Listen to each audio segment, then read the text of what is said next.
We're live. Hey, everybody, thanks for tuning in tonight. Imperatus here. Another wonderful, wet, damp night in New York. Fun. But I am joined by a couple of my buddies.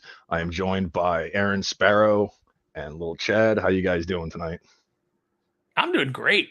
I'm doing fantastic. I could not be better. Yeah.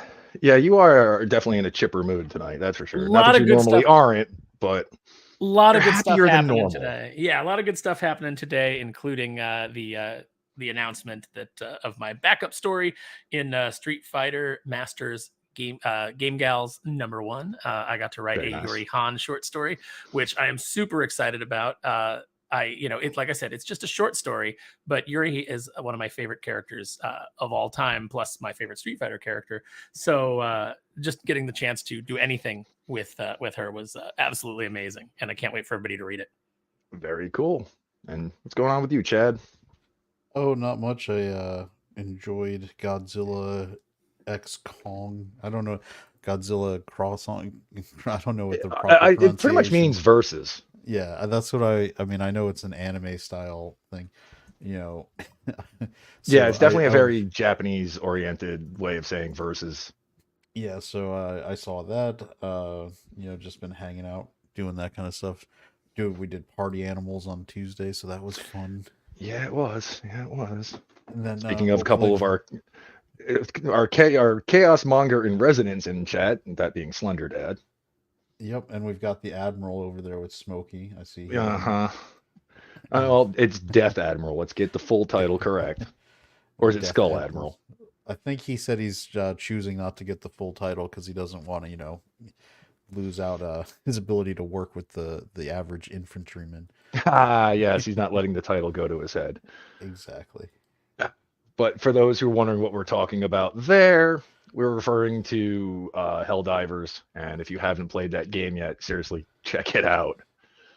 I don't normally gush too often about games. Last game that I really had a lot to talk about was Elden Ring, and that was 2 years ago.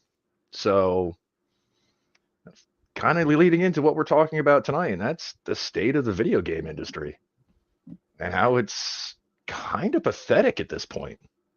It's interesting because it's like I stay aware of what's going on in gaming. Just like I kind of monitor all pop culture, even pop culture that I don't have as much time to engage in as I'd Mhm. like. I don't get as much time to game as I'd like. It would be fantastic if I could just like go on Twitch and stream, and have people support that so that I didn't have to do other jobs. But unfortunately, I don't have that kind of clout. I'm not a hot girl. Yeah. So Well, that's coming to an end now too on Twitch. is it really? Yeah, I was listening to something today when I was at work that came from Lethal Lightning that Twitch has changed their terms of service again. Why do And these it's companies keep changing their terms of service and driving themselves out of business?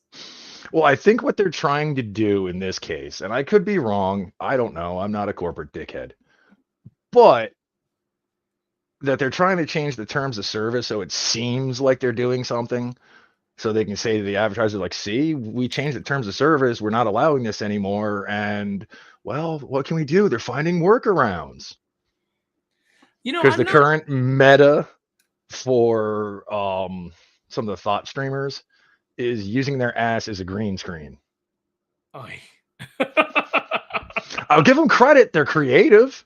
Yeah, well, this is why Worthless but creative.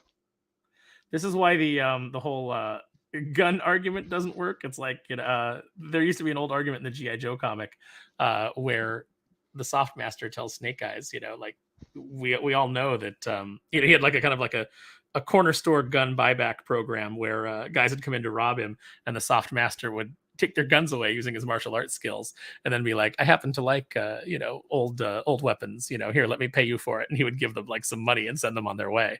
And he said, like, this is my own version of a buyback program, but we know this would never work. And he said, and you confiscate all the weapons. And he refers to a time in history when they banned all knives in Okinawa, and how that resulted in them just coming, and the populace just coming up with better weapons. Using And farm implements and modifying them. yes, exactly right. So it's kind of interesting because that's the war of attrition that Twitch seems to be in. Well, the thing is, because they've focused on the Twitch thoughts for so long and pretty much letting them get away with whatever they want, essentially. That's where all their money is. Mm-hmm. Yeah, absolutely. That's the reason Between people go to Twitch. them, fucking Hamas Piker over there, and people like Asmongold, who's a fucking piece of shit in my opinion. I don't care. And if he hears this, I also don't care. Because you know what? Blizzard should have banned his ass out of World of Warcraft years ago. Yeah, Not so much. Huh? I've heard that name, but I'm not familiar. Asmongold? Mm-hmm. Very, very big streamer. But the problem with him isn't so much him, it's his retarded audience. Mm-hmm.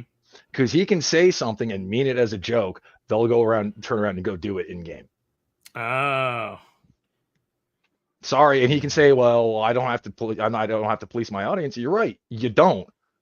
Don't say stupid shit when you have an audience. Yeah, I mean, look, if you got a stupid audience that's gonna, then you don't have to police your audience, but you can police what you're doing that's inciting your audience.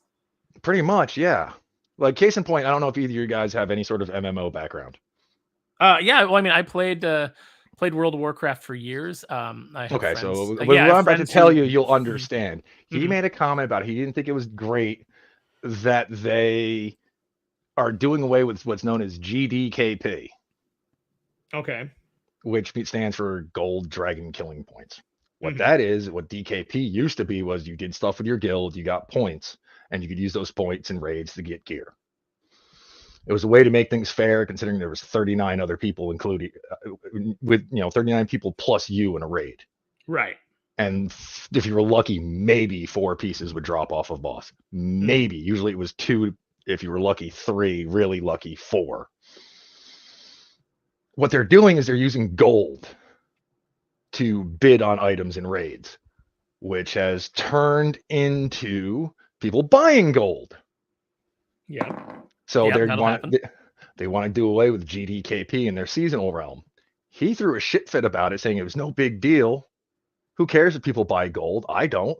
No, you don't, because your chat gives it to you. Yeah. Sorry, you can say otherwise, but it's on your streams. I mean, that's true. And if it's a bidding system, then that means people that don't have that advantage are never gonna. It just creates another unfair. From what I've been told, that's the entirety of WoW Classic at this point is GDKPs. If you're not in a guild, that's the only way you get to raid. Mm-hmm. And of course, what are people doing? They're buying gold. Kind of happy I stopped messing around with Blizzard and Activision after all that stuff came out. This isn't really it is and it isn't an Activision problem or Blizzard problem. It's a similar problem. Maybe I'll bring it up later with what's going on with Overwatch. The big problem with Overwatch is they got the audience they wanted. The audience is never happy with anything. Mm-hmm. That's who you catered to. But I'm sure they sold some skins, right? I don't know how those sales are doing, considering the average skin is about $25 a pop. Wow. Yeah. This isn't, for the good ones. If it's more than a recolor, yeah. Oh, yeah. That's another Smokey in chat here brings it up. The real money auction house in Diablo 3. That was the stupidest idea they've ever had. I've always had a real aversion to spending real money on virtual items that can be taken away at any time, or when the game goes away, you poured all that money in and you don't have anything to show for it. I mean, I've done it with one game, and that's a game called Smite. It's a free-to-play game. Microtransactions is how they keep putting out content and keep the game alive. That's fine. I can't say I've never thrown a mobile game $5 here or there just because I've been like, well, I've been playing this for 6 months. I feel like I'll get this thing. I'll throw them some cash. But, in other cases, like case in point, Dragon Dogmas 2, $70 single player game with a whole page of microtransactions, and it's all shortcuts. It's all stuff you can earn in game. Then that's what I would be doing. I'd be earning it in game. And I understand some people don't want to do that. They don't want to do the grind, but I'd rather do the grind. There's something about this. From what I've been told, because I haven't played the game, there is no grind for some of this stuff. Like, you get it real quickly into the lifespan of the game. So why would you pay for it? I don't know. I mean, like, Your for guess is example, as I good as like, mine. so, on just speaking of mobile, and not necessarily console, or PC, it's like on mobile to pass time, I play Marvel Strike Force, and I have for a Right. few years now. And they'll drop a new character and they'll be like, oh, the leader or whatever is, like, I think the newest one that they dropped.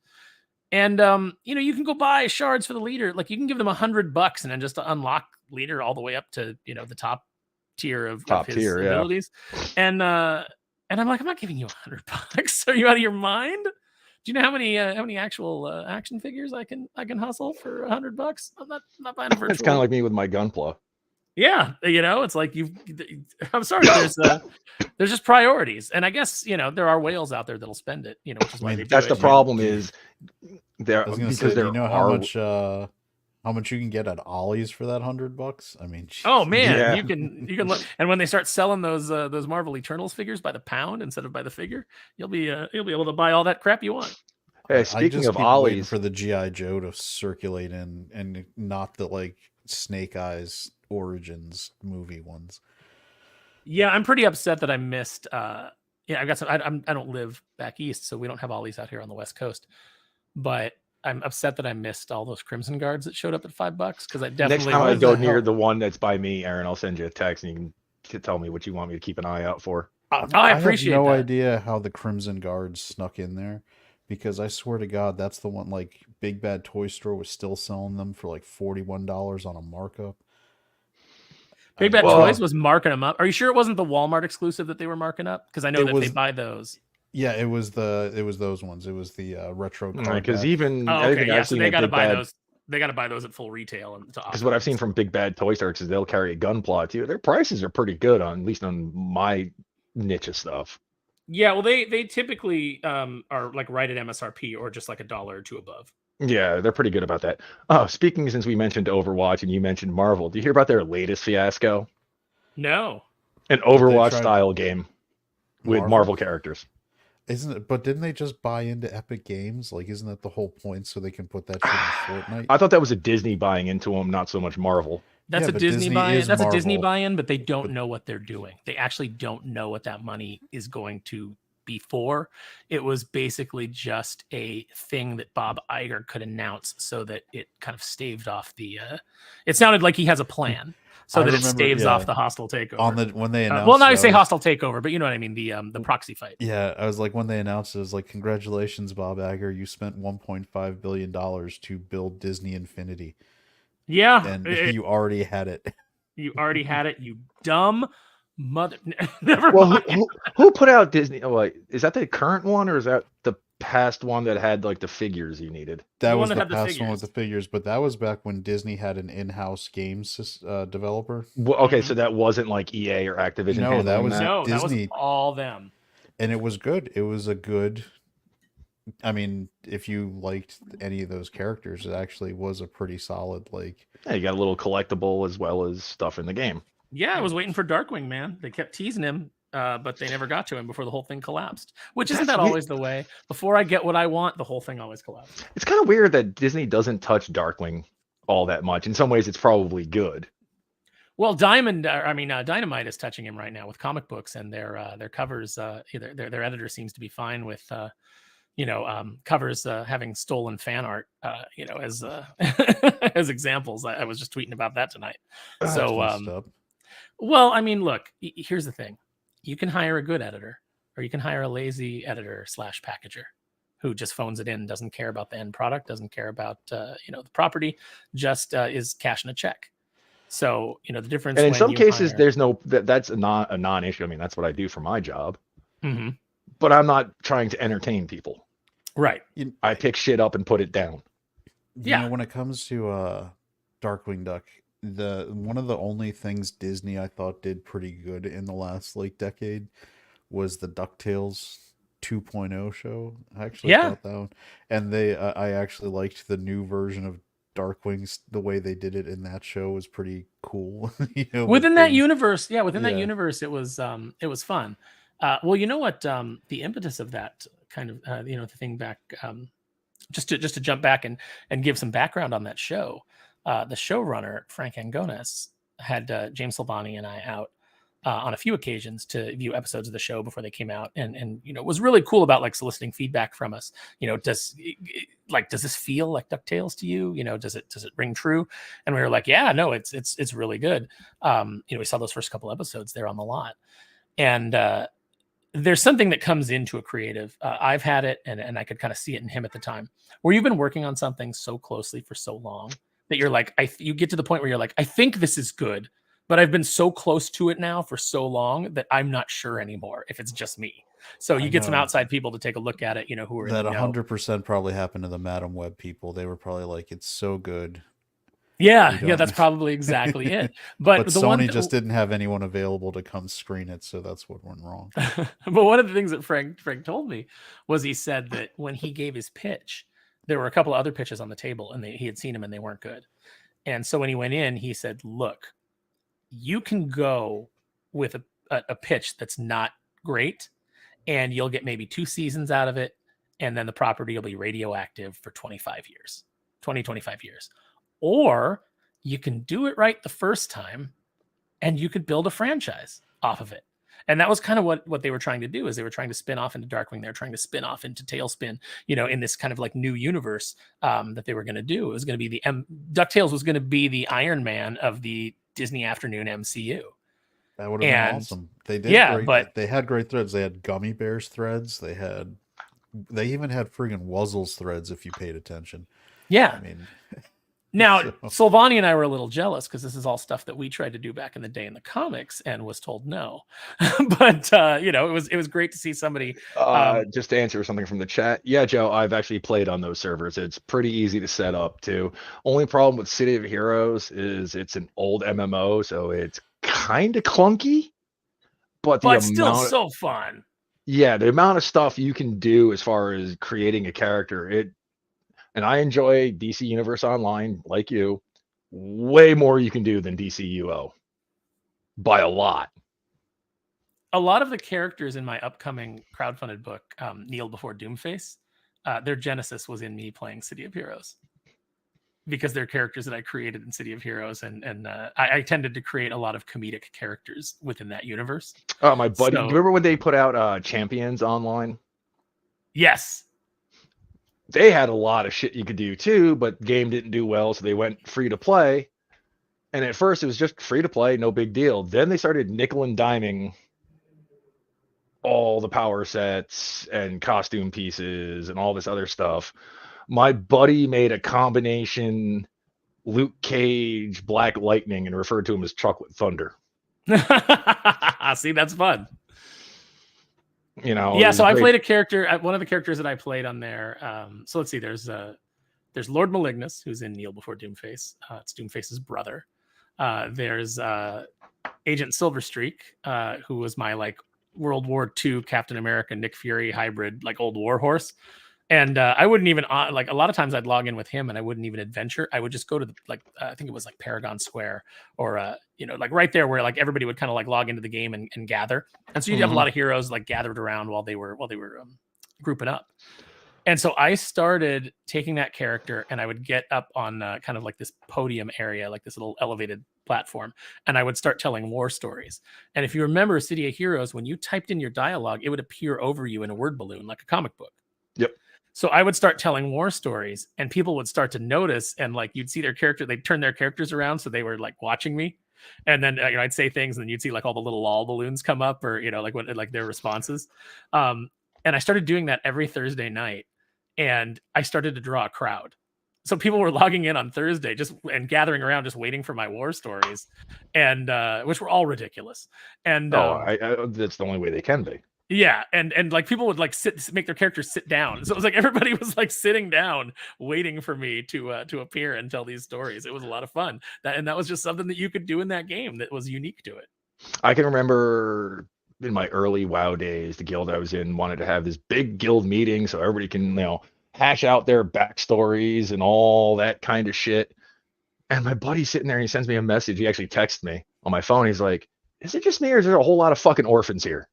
Because that was everybody's fucking backstory. Mm-hmm. Every single person, you know, oh, you know, the scourge killed my parents, blah blah blah. Yeah, but in game time that happened last year. Well, I didn't So- say I was a child when it happened. I was a full-grown adult. No, some of them And, would say they were kids, and it's Mhm. like, you're a fucking elf. You haven't been a kid in like 200 years. And the Scourge invasion happened in game time. Oh, no, not 1 year. It was 3 years, I believe. World of Warcraft starts 3 years after the end of Warcraft 3's Frozen Throne.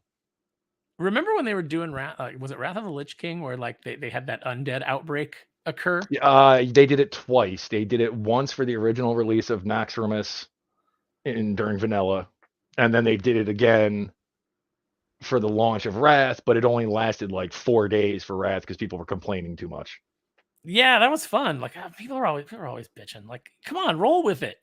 It's an in-game event.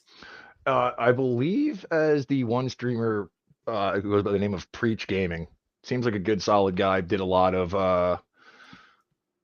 MMO gaming and RPG gaming. He even said, he's like, yeah, heaven forbid you can't go talk to the auction house guy in one fucking city when there's 3 other cities. Yeah.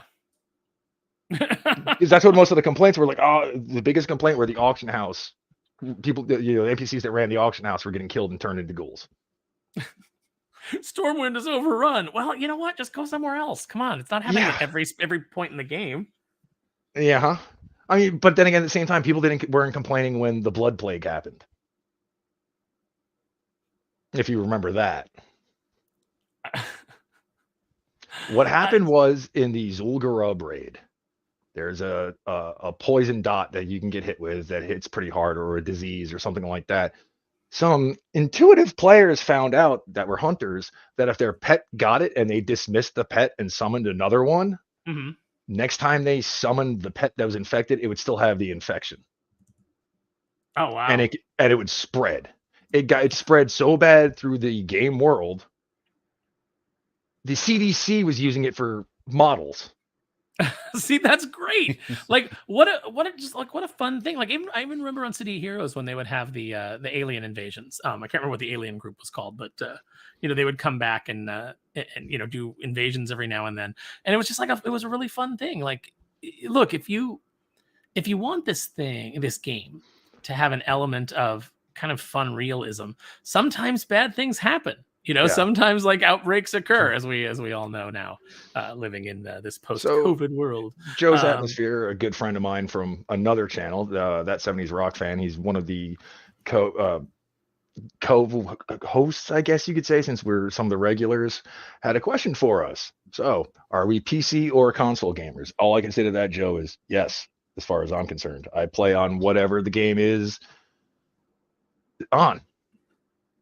Yeah, I mean, I can't lie. I bought a PlayStation 5 specifically to play the Demon Souls remaster. Yeah, not Spider-Man 2. I play on both. No, I you know what? I played Spider-Man 2, but I borrowed a friend's copy after he gave it to me and was like, I don't like this. And then I played through a little bit and I was like, yeah, it's not the sequel I certainly would have wanted. So I'm glad I never spent any money on that one. I did play the Guardians game, which I've heard that is good. It is really good. I haven't finished it because there's one point that I haven't been able to get past, and then I get distracted, or in my case, I don't get to game as much as I want to because I've got to work, I've got to stream, I've got to write, I've got to edit, and I always feel guilty now if I'm doing something and I have to stop it after a while because I'm like, I got to make money. Yeah, you think me being as much as I game, and Chad can kind of attest to that to a degree, I would be streaming it more. But alas, as I have said, I am no fun by myself. It's also always tough for me to pop in a video game and not just want to go back to Red Dead Redemption 2 and wander off into the hills and hunt. It's kind of like me with Elden Ring these days. Yeah, it's like I just enjoy doing that. It's just kind of relaxing. Every now and then you come across a bunch of inbred rednecks that talk crap, and I'll tell you what. One night I was I was just tired, and I was like, I want some Red Dead Redemption action, but I don't really want to play. I just want to kind of like passively observe. So I looked up some guy's video, and he's like, here's what happens the first time you encounter the Murfree brood. And it shows like this whole scene that he goes through, and then he rides off and they're like saying things. And I'm thinking to myself, oh, I never saw any of that, because as soon as those toothless hillbillies showed up and threatened me, I shot them all in the face. As you Which was, do. yeah, pretty much my MO. It was like, oh, you're threatening to kill me? Well, guess what? Boom, boom, boom. Now I don't have to worry about it. And then I found where their hideout was, and I went through and I killed their whole clan. That's just Somebody's how been I play the watching game. Judge Dredd and knows what to do. So That's just that's what you do. If you're camping and some some mutants come up and start telling you, next time we catch you here, we're gonna skin you. You're like, oh yeah, well, guess what? No, you're not. There won't be a next time for Mhm. you. Now, I mean, one of my hot takes as far as FromSoft games go, the main one that I usually say to piss people off is it was the best thing George R. R. Martin ever wrote. Elden Ring. Yeah. Yeah, because he finished it. Well, I say Got it to him. get I really say it to get under the skin of like the people who say he's one of the best writers ever. I'm like, no, he's not. And Game of Thrones was not a good show. Sorry. You know, one of his first credits was Beauty and the Beast, the TV show with Ron Perlman. So I mean, Well, everyone what's who even likes to, funny? he's not like this high end super writer. He does okay. Did you hear me say last night, or I'm sorry, Tuesday night, that I might have helped Mad find a new What the Flick? Yeah, I think you were talking about something. You will never believe who the director was on that one. What was the movie? Everybody's favorite person who ruined Star Trek. Kurtzman? Yeah. Mhm. It's a movie called The Demolitionist with Nicole Eggert from 1995. Oh wow. Nicole Eggert, that's a name I've not heard in a long time. So Good Obi-Wan right there. That name. so you can only imagine the quality of the film. And especially considering it was ripping off RoboCop with her as the lead. Yeah, she wasn't even the highest end one on Baywatch. I mean, so Not so much, no. But anyways, off to get away from that. What are your guys' histories when it comes to playing video games? I mean, me personally, I started, God, I don't even remember, probably 4 or 5 years old with arcade machines. I didn't have an Atari growing up, but my grandparents did. I actually had a ColecoVision with the adapter. Oh, you were one of the lucky kids. Oh man. That had the adapter that let you play Atari games. And then my uncle and another friend of mine had an Intellivision. And the ironic thing about my buddy who had one, we didn't start hanging out until I want to say like 4th grade. We didn't go to the same school. We met each other through our moms. And first time we hang out, we're playing shit on his ColecoVision and Intellivision. 6 months later, we're playing NES Pro Wrestling. nice. So And it was just the change happened like that. And this is after the crash. Yeah, so for me, it was the 2600. I think that was for a lot of people our age generally. The 2600, generally speaking, yeah. Which by the way is still one of the nicest looking game systems ever built with that gorgeous wood paneling. Yes, and the dip switches that were the size of your pinky finger. I know. I love showing. I still have a 2600 that works, and Nice. I show my son who's 9, and he's just like, "Why does it say B&W and color?" And I was like, because when Daddy was a kid, there was still black and white TVs being sold, so you had to switch to which one. But when I was young, my father got stationed in Japan, so we were there in the mid '80s. So you saw like the Famicom disc system. We had all that shit. I had 42-in-1 game discs, like cartridges, that we brought back with us.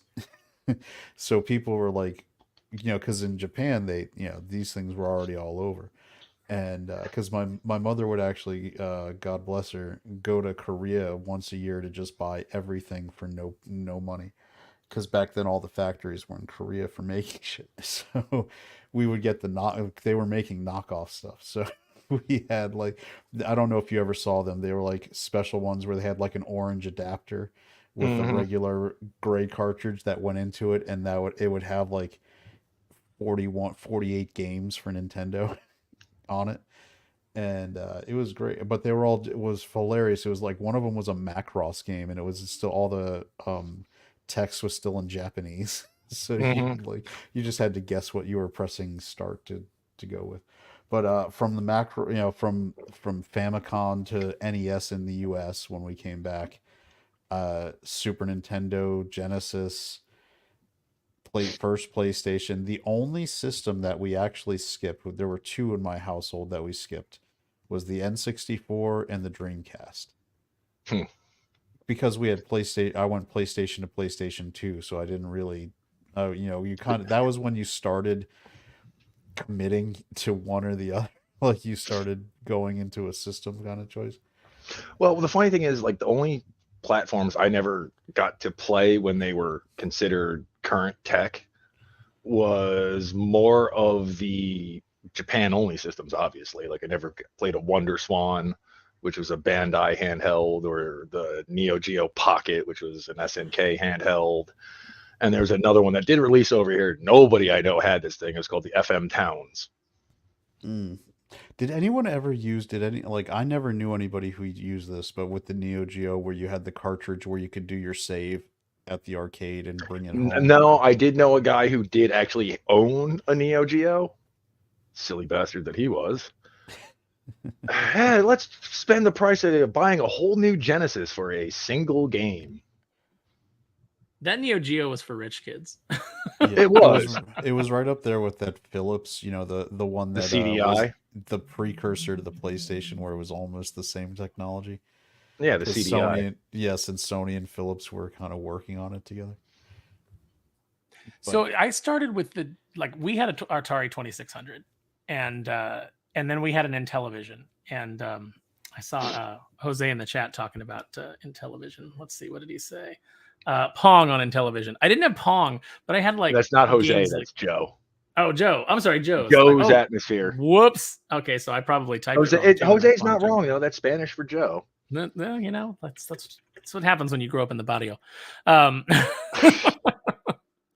so I remember games like Astro Smash, Night Stalker. Mm-hmm. They actually just redid, I want to say, Astro Smash. So I went antiquing today down in Orange Circle, which is in Orange County, and there's a lot of antique stores down there. And there's like one antique store that had like a bunch of Intellivision games, and I was like, today's the day I'm going to go buy those games that are in there. And somebody finally bought them. They were gone, but they were like just copies of Night Stalker and things like that. That they were still sealed, still had the little inserts for the controllers in there. I was so bummed out. That's what I get. I know better than to nap on stuff, and I napped on this, so I missed it. I want to say it was Astro Smash they just redid, and it was on the Xbox. I remember seeing it. Oh wait, no, they did, and then reading the description. Yeah, it's pretty much a redo of the original Intellivision game. I'm like, why? Oh, dude, some of those games were fun. Like, sit down and play Astro Smash for 6 hours, like I did when I was a kid, seeing how far you could get. Like, well, that that'd be game got great intense. if the Intellivision was easily emulated, and there's a reason why it's not, and it has nothing to do with processor power. Well, the controller was so unique. That's exactly what it is. When you go to configure that disc, you literally have to program every fucking angle. Mm-hmm.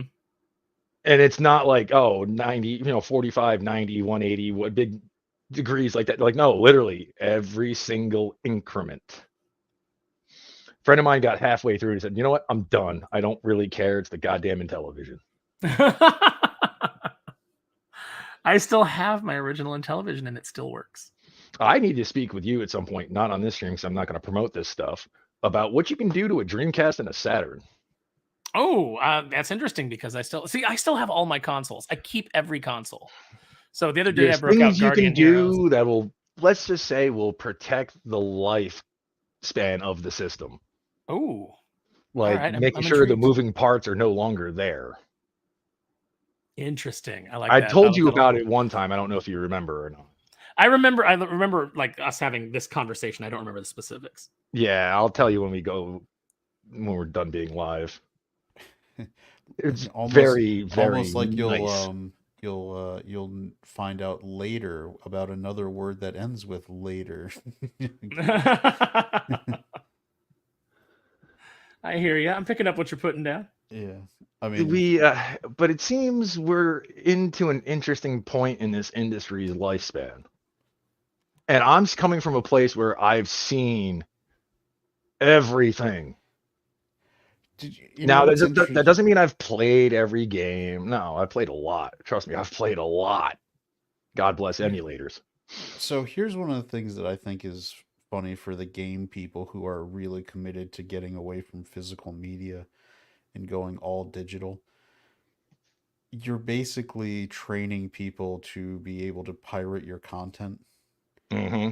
because once you get everybody into a all digital ecosystem, it's just a hop, skip, and a jump and a few Reddit threads away from being able to play everything they want without paying you any money. So That happens now. The only PC games that don't get cracked immediately are any that use the copper protection scheme known as de novo. well, that's why I'm saying, like, I don't understand why they would not want to at least physical media, as much as they knock it and as much as they think it costs them money, is almost like it's a lazy it's the built-in people are lazy protection against that kind of thing. Hmm. You know, if you train people to put a disk into a drive to run their games, they're not going to start thinking, "Oh, it's all digital. Let me start looking at emulators. Let me start looking at everything else." I think it's the silliest thing. Like, and then if you create all digital content, it's so easy to pirate, like to for people to crack it and then copy it and then make bootlegs of it. Oh yeah, I mean, I'm not gonna lie. Up until the current console generation, that's how I rolled. Yeah, so Total yar har har for me. it's just like with Aaron can probably speak to this better than me, but with comic books, I've been collecting my whole life. I like physical books. They started trying to push me as a physical book collector out and go to digital stuff. I remember when Marvel even started, Marvel and DC, we're going to give you digital codes with the book. Peel off the sticker, you get the codes to try to train you to buy them digitally. And it was so stupid because once everything's digital, like, okay, I can just go to a pirate site and look at it on my computer if I wanted to do that. I And I don't, like to own physical things. I yeah. don't like, I don't buy virtual items. I don't buy virtual movies. It's like if I can't own a physical copy of it, then I don't give you money for it because you can just take it away at any time. You can alter it at any time. You can change Hmm. what it was. Imagine if you had now, obviously, this is a ridiculous extreme example, but let's say that you had bought, the original Ghostbusters from 1984, and then they decided that what, that's problematic now, so we're replacing all those copies with Ghostbusters 2016, and you go to your digital library and all of a sudden it's Ghostbusters 2016. They could do that. They could conceivably do Oh that. my God. Hmm. So they added Ghostbusters 2016 to my digital library and I never even bought it. It's because I had gotten the Ghostbusters 1 and 2 um Blu-ray combo package that had the digital code, and all of a sudden I go into my digital library from, cuz I plug in the codes. I'm not going to give up. I mean, it's free. I might as well. And all of a sudden Ghostbusters 2016 is there and I'm like, what the F? I didn't pay for this piece of shit movie. Why is this here? And I looked it up and it was like Sony just wanted to have more exposure for it, so they were just like automatically anybody who had paid for Ghostbusters now got it. It was like, oh, Well, I they think because also they did all, that with the box set they just did. well, they got shamed on that one because it was the box set where it was 1, 2, and then Afterlife. Yeah, and then 2016 was And just a digital code. Yeah, and Paul on the Feig was like, well, what about us? And it's like, the yeah, movie sucks. Shut up. because on the Um, box set it was like the entire Ghostbusters saga together for the first time. Like, and then all the like whiny bitches online The who were only thing I like, can say to Well, it's Paul not part of the Feig, Ghostbusters saga. It's an no, entirely different universe. It's yeah. entirely different. This is the funny thing, Chad, is that you are they're like, hey, here's a copy of Ghostbusters 2016, and you're like, no, thank you. And then they go, it's free, and you go, oh, it's free? No, thank you. I was like, I've looked up how to try to remove things from my digital library, like, on Voodoo, because I have one of the things everybody should look into if they're, I mean, I know that saying this is silly, but if you have a digital library like with Amazon and YouTube where you've bought things, make a Movies Anywhere account, which is a Disney started this service, but basically it allows you to cross link your services. Various And if you libraries. yeah, so if you've bought stuff on Amazon, it'll now be available on YouTube with your Google account. And if you've bought stuff on Vudu, it'll now be available on Amazon and YouTube. Like it cross pollinates your purchases, so you don't have to keep doing them. So I mean, it's free. That you don't have to switch services. Like, oh, I want to Yeah. watch this. You can just click that and Yeah, away you provided the go without server. having to Yeah. find, fire up Amazon TV Now or there are some Netflix. there are some caveats. There's some studios that don't play nice with like Disney's mega setup. So that you generally, I think Voodoo, or I guess it might be Fandango Movies or whatever the hell it's called now, was one of the only places to, you know, use your digital code, and it didn't populate. But for the most part, it does. Which is weird because Disney owns Fandango. Do they? Is that, well, Yeah, it I used to believe. Am I wrong on that, Aaron? No, Disney owns Hulu. I thought they also owned Fandango. No, I think and that think the a couple head of of Disney Fandango- people worked for Disney. Okay. Yeah. So they're connected through corporate incest, but I don't believe that there's an ownership. I mean, I Walmart don't really had pay owned- too much attention to Disney aside to laugh at them for their stupid mistakes. Yeah, But Walmart had owned Voodoo, and they sold it to Fandango just recently. So, because Walmart was trying to make their own like digital ecosystem, and then they threw in the towel and said, "We make better money just selling physical media. We're going to keep doing that." But it's Joe's Atmosphere throwing some great games in the chat. yes, he is. I mean, Oh, the man. funny thing is someone who's some people in the chat know, and I know. Okay, Fandango is owned by NBC, Universal, and Warner Brothers. There you go. Well, then they're not going to play nice with Disney. No, they're so not that going to makes play sense. nice with Disney. Well, that's good to know because I won competition. Man, some great games. PlayStation 1 game, Operation Soviet Strike. Did you ever play that one where you're like the Apache pilot? It was such a During fun the game. PS1 era, I mostly focused either on fighting games, JRPGs, or the occasional action game like Castlevania. Ooh, You got a Symphony of the message in the Night? private Yes. in the private chat, Imperatus. I saw it, but they never popped up on the bottom of the screen. Oh, okay. Well, let me just let So- me call like Smokey has a message out to me here. He says, "Imagine if they did that to Blazing Saddles, it would only be about 10 minutes long." Oh yeah, if they went through and Yeah. like trimmed that for today's modern cultural sensitivity. Did anyone here ever watch Mad TV? Yes. When it was on, do you remember they did a sketch where it was like The Sopranos, the like when it went to finally when they were like, oh, The Sopranos, it's going to be on A&E. Here's the like episode, and it was like 2 minutes long. because they edited out all the cuss words, and so they're like, tune in again next week on A&E from 10 p.m. to 10:03 p.m. for the next episode of The Sopranos. Because well, have you guys ever watched like just the television version of like The Big Lebowski? No, there's that moment where John Goodman in the original film is going off on that high school student, and he's like smashing the car that he thinks is the kid's because he thinks the kid stole this. He's smashing this car out front, and he keeps yelling at the kid, "This is what happens when you F a stranger in the ass." And in the TV edit, it's brilliant. This is what happens when you find a stranger in the Alps. And it is so much funnier because It's kind of like what they did to RoboCop when they put that on TV. Oh yeah, how they edit RoboCop? Were you the one? I saw somebody shared like last. Wasn't week, me. like, we probably saw the same thing. It was a link to like the TV, like the TV edits of RoboCop.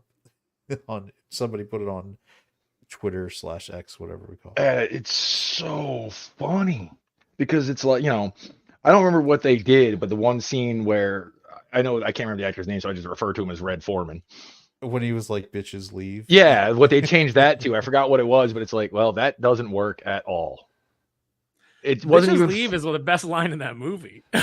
Anytime like my buddy will watch that movie, that line pops up. We're both like, Red, no.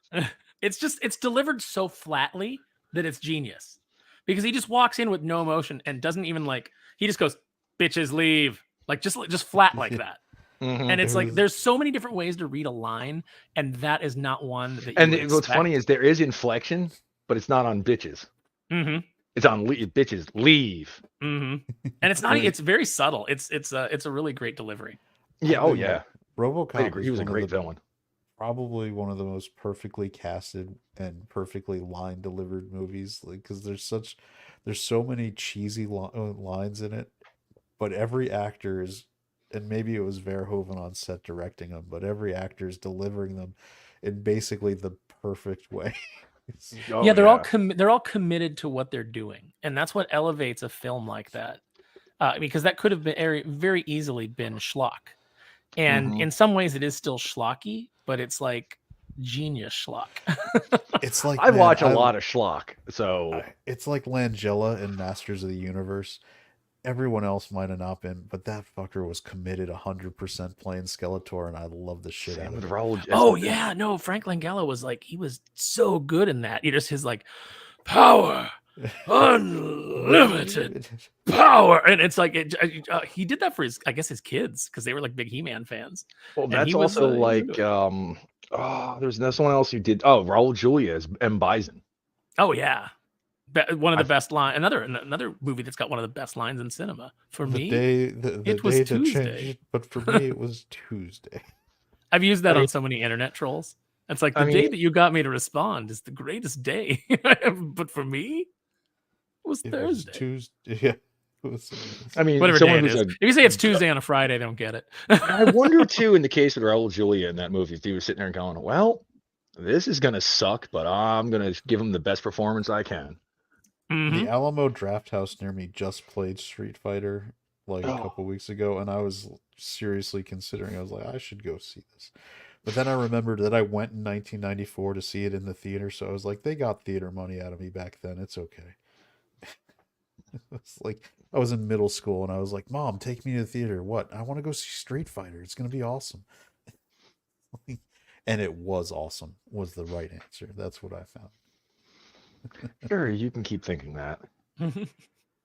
I mean, it's got a great speech. It's right up there with Independence Day.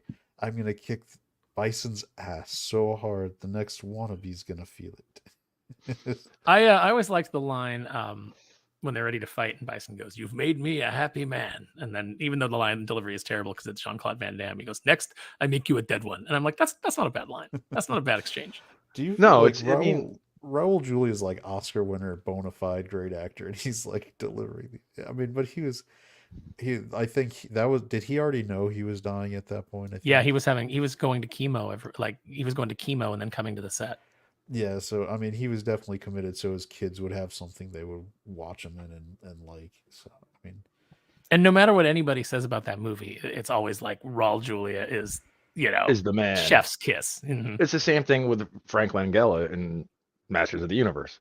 Yep. People can say whatever they want about that movie, but almost universally, it's he was awesome. I I will give it actually up to really Meg like the Foster. practical makeup too, man. I thought that hmm was a great like of all the canon shit people like to complain about. I was like, they did not cheap out there.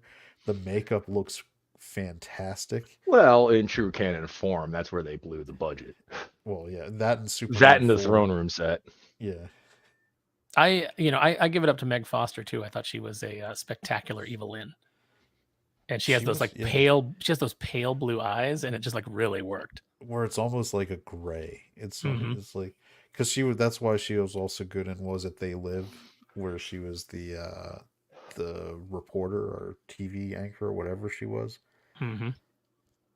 She She, was I also mean, in Blind Fury, which is an hmm underrated Rucker film that nobody Hauer, talks yeah. about anymore. Yeah, I forgot how the like kid in Ruck that movie went to my school. did he? Yeah, Nice. he went to my elementary school. Yeah, biggest claim for fame as far as celebrities from my neck of the woods when I was going to school is my buddies went to school with the basis of Skid Row. Oh wow, 18 in Nice. life, you got. You know, and they were like, "Yeah, he's what you would expect. He's a dick." I don't think I went to school with anybody who's become anything worthwhile. Good for me. So no. But like I was saying, we're in a very interesting spot as far as gaming goes in this day and age, and it's not just video games, but it's also tabletop. Tabletop's taken some interesting twists and turns the past, I'd say, 10 years. Only Well, recently has it gotten very bad. it's the same problem. They're trying to go digital. No, like you're tabletop gaming. Why the hell are you trying to push people Yeah. into digital? Because they we don't can want to physically monetize produce them, anything. If and you we don't physically yeah. produce it, you obviously don't have any quantitative costs, and therefore everything, you charge the same, but it's all profit. The problem for them is if once you take tabletop gaming digital, you're effectively competing with JRPGs and any of those types of games, World of Warcraft, MMORPGs. Mm-hmm. That's not what your whole shtick that got people to buy your product was being a communal experience in person with each other. And That's why D&D Fourth Edition failed. yeah, Is because they were trying to copy the MMO mindset. A buddy of mine was saying to me when that came out, he's like, "Yeah, as soon as they saw them mentioning terms like tank and DPS, I'm like, nope, I'm out." yeah, and I think Aaron, I think you could probably speak to this. A lot of people talk about, the infestation of woke thinking and things as being one of the downfalls of comics. For me, the start of it was when they tried to push digital, because if you don't have people who genuinely respect and love the physical medium of comic books, and they've already decided and they're already like pushing digital and all this other stuff, they're not committed to the medium. They're going to hire shitty people. So that's what that for me, that was the original sin of the real downfall of the American comic book industry. And I mean, it's Mine was the repeated crossovers, but that's well, the crossovers, yeah, that was a problem, but that was a problem going back to basically since Marvel started it with Secret Wars. No, not really, because we've talked about this actually on this channel. One of the guys in the chat, Pele, I think might have been part of the conversation as another friend of mine and Aaron's, a guy named Doc. The old crossovers weren't that bad, simply because they were crossovers within a line. Like all the X Uh, books would cross over, and maybe they'd tie in Spider-Man or the Avengers, depending on. I'm using Inferno as an example here, because well, the only people that's that what. tied into that were the heroes that were in New York City. Well, Like it started small, yeah. I mean, but you got Atlantis Attacks was a in almost an industry wide one because it brought in X-Men, right, but they Fantastic also Four, handled and Avengers. Atlantis Attacks and Evolutionary War. They handled okay, in my opinion, because it was only in the annuals. Yeah, Yeah, it you didn't needed to interrupt the buy flow of the all the regular. annuals for the entire product Yeah, for line. Marvel, Infinity War was really the first one where it went their entire Infinity line. Gauntlet. Yeah, Infinity Gauntlet. Yeah, But at the same time, the only books you needed to read was the Infinity Gauntlet miniseries. but everything was crossing over with it. I had friggin' Moon Knight, and it was crossing over with the Infinity Gauntlet stuff. It was Yeah, you to couldn't me, get when they away with started it. doing yearly company-wide crossovers, I'm like, no, this is dumb. Stop it. That Yeah, and you have DC calling every event a fucking crisis. yeah. So yeah, I remember because in the '90s, Marvel basically was. It seemed like it alternated years. Like one year would be an X-Men mega event, and the next year would be like an Avengers themed one. Mm-hmm. Because Or a I Spider-Man remember, one or whatever. yeah, Age of Apocalypse, and Mm-hmm. then what did Avengers have? Was Avengers the was Age of Apocalypse before they did the god awful Galactic Storm shit? uh Might have been around the same time. Hey, don't impugn Galactic Storm. That gave us the spectacular video game of the same name.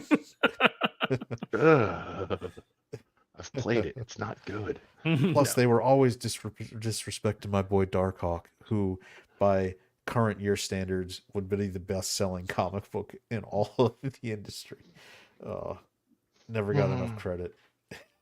DeFalco created a good character, but it's you ever see like I forget which somebody made a joke about like bringing back '90s characters for like movies, and it was like the poorly received original Marvel characters of the '90s, and they had like Sleepwalker, Darkhawk, and Yep. Ghost Sleepwalker and Rider. Darkhawk, those they had figures come out, and those figures sold really well. That people still they're still I have more 3 of them, popular. Aaron, because I was like I purposely was like these I need to fucking buy these so they want to keep making shit. I have the like three and a quarter inch scale Darkhawk. I got 3 of them, and I got 3 of the 6-inch Darkhawk.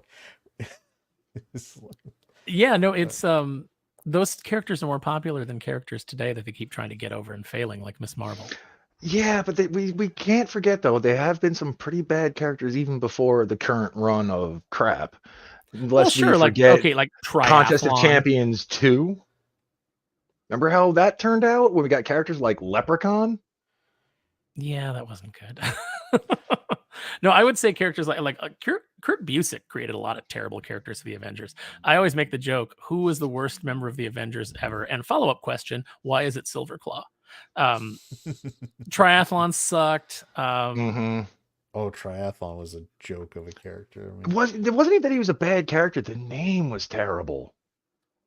He probably could have done better if they gave him a better name. Yeah, because like the stuff with like the triune understanding that were like this kind of like religious, like it was almost like Scientology that were like part of his origin. That was all kind of like interesting. You know, I give Kurt Busiek a lot of crap. I got into an online argument with him once about the Siegel and Schuster families trying to get the rights back at this point. Mm-hmm. And I was like, because he was like, it's creators' rights. I was like, their creators sold Superman like 3 times. So I don't really have sympathy for great grandchildren trying to cash in now when they had nothing to do with what their great grandparents created. Yeah, no, I mean, I don't blame you for saying that. I and he got it, like he got all pissy about it. It was on it. This was back with internet Kurt Busiek got pissy online. What a surprise! Yeah. But it was. I think it's easier to say what comic pros don't get pissy online these days. I know, and I wanted to respond and be like, I might be the only guy who really liked Avengers Forever, so shut your mouth. Which, by the way, I did, and I thought that if they were going to do Kang right, that should have been the blueprint for how they could have done a Kang story. But but they tell the writers not to read the comics. You know, don't want you doing any of that. Just write some Rick and Morty bullshit, and we'll fix it in post.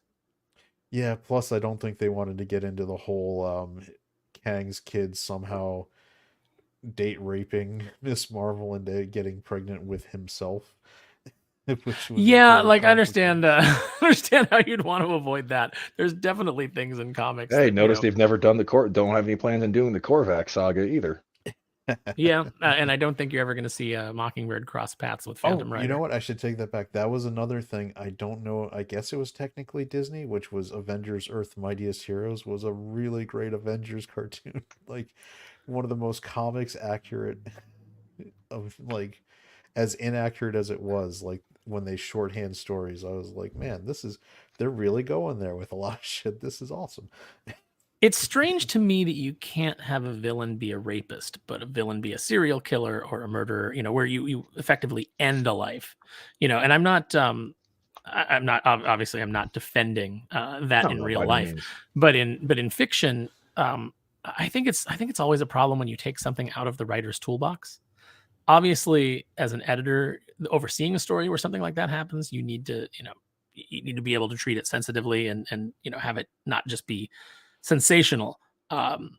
It has to really and at that point, any character that does that, like it's much like the Dark Phoenix thing where she blew up that whole planet, and then Jim Shooter's like, no, she has to die. Like that has to happen. So any character that you have engage in that in a story, should get their just and I kind of agree with Shooter on that one though. I agree. I absolutely agree with Shooter. She did need to die. She was way too powerful to let roam around. Mm-hmm. And she basically snuffed out an entire world full of people without even trying. Yeah, you need to sacrifice yourself. That's just the way it goes. I mean, because the thing is too, in this day and age, and as much as I hate to say it, you can blame video games slightly for some of the current writing problems in comics. Mm-hmm. And that's only because there was a trope for a while. It's not 100% all the time, and it doesn't happen as much, where a villain in a JRPG wasn't the true villain, and his reasons for doing what he was doing weren't wholly wrong. He just went about it in the wrong way. Well, I mean, and it was being manipulated by a greater evil, shall we say. You could also point to anime for that kind of thing too. If you start watching Gundam, And Mm-hmm.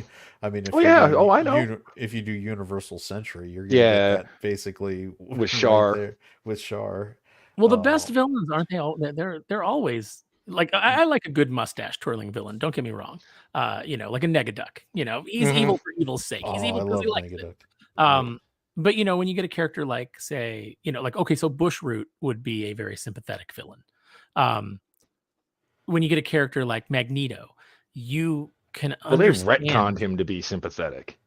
Yes, Yeah, they he was a absolutely did. mustache twirling villain in the Yeah, back in first the like old days, he 100 was issues of exactly that. Yeah, X-Men. Yeah. he was basically just a supremacist and wanted to eliminate humanity.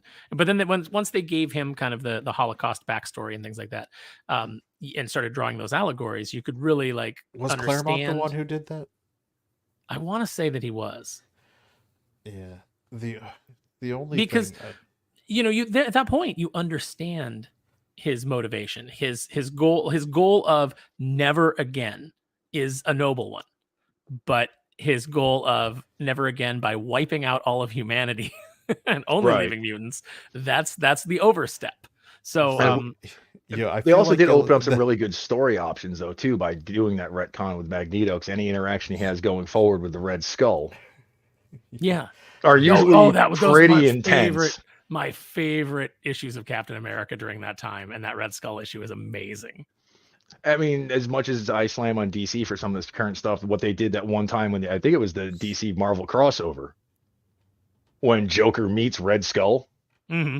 and he's like, "I might be a mass murdering psychopath, but I'm not a Nazi." Yeah, it's kind of like the moment in The Rocketeer when the mobsters like join up with to kick the Nazis out. They're like, "Oh no, we're mobsters, we're American." I might have never made an honest dime in my life, but I'm 100% American. Yeah, no, that's fantastic. I see. Look, Pele's in the chat. He could come in and jump in on all this. I This love comic conversation. Rocketeer, man. That was another one. Went and saw it in the theater. It was like, this is gonna be huge. Nope, was not. No, it was, and huge. it's amazing. It's a classic, and it still holds up. Which is why I was so happy when they got Johnston to be the director for Captain America: First Avenger. Yeah, I was like, this guy gets how to do it, and I don't think people, that movie didn't make as much money as the others, but I don't think people appreciate how important it was to get that movie in as the cornerstone building block, getting it right, 1940s vibe for Captain America to be a good character going forward in the MCU. And yeah, Joe, it was about 2 years ago when that happened to Soups. Yep. Yeah. No, and it's okay when it's a man. That's the rule. It's okay to brutalize men in any way because the patriarchy. Actually, guys, I do have to run. I only had about an hour tonight. I really appreciate you guys having me on. You're always welcome, dude. Yeah, I got to get some dinner. Let's do this again. And maybe Pele, why don't you come on? Let's talk some comics, man. I don't think I've ever talked. I've talked to Pele a lot on Twitter, but I don't think I've ever talked to Pele directly. So that would be fantastic. Yeah, he's been on here a couple times, and he's also always welcome. All right, cool, man. Well, thank you guys. Thank you, chat, and I will see you guys soon. Nice finally hanging out with you, Aaron. Good. Yeah, absolutely. Like I said, let's make it happen again. Yeah, oh, absolutely. You got to get a hold of me. Yep. All right, later. And vice versa. Have a good one, buddy. If you want to hear more from Aaron Sparrow, you can check him out Saturday mornings. I'm not really sure what time they start, but the Comics Aficionado panel on Thinking Critical. Pretty good show. I was going to say he's a great follow on Twitter. Yeah, he is. He's also a good follow on Twitter. Yep. It's just, I cracked a joke the other night on after our party animal stream. We're getting to a point now with some of these people in gaming that shit needs to be addressed. But the problem is calling for a final purge. Who in the corporate, because gaming has been shrinking right now. Microsoft gobbled up Activision Blizzard. Yep. And so we've got basically Sony owns umpteen studios. Yep. They own Insomniac. They own Bungie. Quite a few others. Thank God. I mean, Helldivers 2 is a PlayStation exclusive, but luckily Arrowhead, yeah, is still independent. Like I don't think they're actually owned by Sony. I should double check that when I say it. I don't know if they're owned, but they're definitely funded by. Yeah, I mean, but it still gives them a little more. Yeah. How much you want to make a bet though after the success of Helldivers 2, Sony wants to buy them if they don't own them. Oh, I'm sure that they want to. Rumors have been of yeah, so they're not owned yet because the decision making, the way they run it, is something amazing, and part of that is because they're still their own studio. Plus, it's also only like 100 dudes. Has it?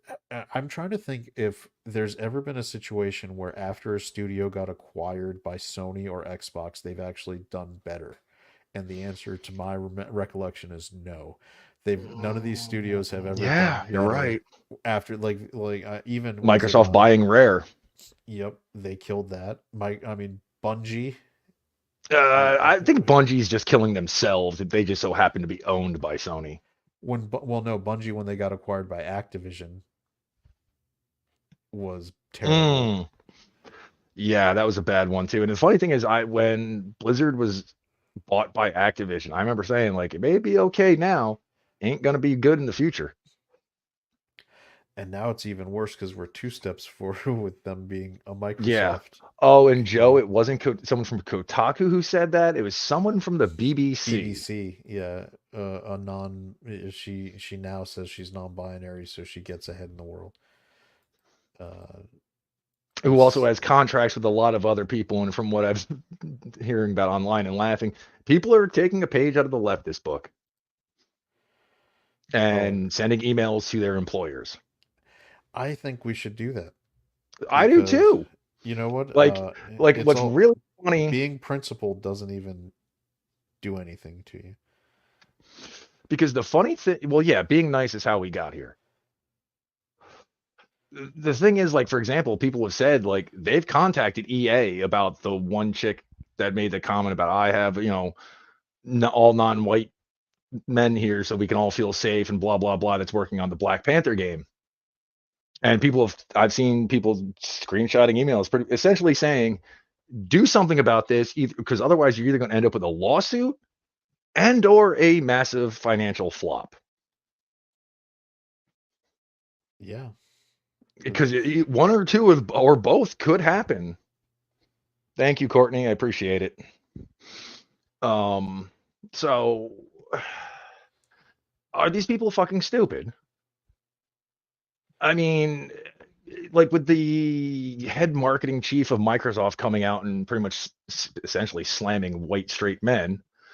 It's like you do realize that gamers as a whole are pissed off right now, not just the white male gamers. I mean, I've seen Lavina Creole making comments. I was like, oh, remind me never to get on her bad side. When you see a Southern black woman bring out "Bless Your Heart," you know shit's going down. yeah, it's. You I don't know, know what the people. right answer because I I 100% think we can't stand on we need to be like if as gamers if we don't want this to fall be the next genre entertainment zone that falls we Yeah. have to get loud and make them play by their own rules, right? If the I know everyone's like I'm against cancel culture. Well, I am too, but it's the rules of the playing field right now. Hmm. So if that's how it's going to be, like Bud Light their asses Oh until yeah. they get the message across. And that's one of those things. It's like people were like, "Oh, the Sweet Baby SBI detected group on Steam isn't really, and nothing's going to come of it." Really? Because you don't think publishers are going to see 300,000 plus people all saying similar things, going, "Oh shit, that's a lot of money." Figures. Let's see. I don't know what it's at now. Last I knew it was around 300, if not 400,000. We'll go with 300,000 times 70. Well, and if you're investing 3, 4, 500 million in your AAA game development Mm-hmm. and you can't get more than 200 concurrent gamers within a week of your release, I'm Mm-hmm. looking at you, Justice League. Oh, Suicide they're Squad down versus to double Justice League. digits. Last I heard. Oh my God, they're not even pulling hundreds. This is crazy. No, I could be wrong on that. I haven't looked because I just don't care.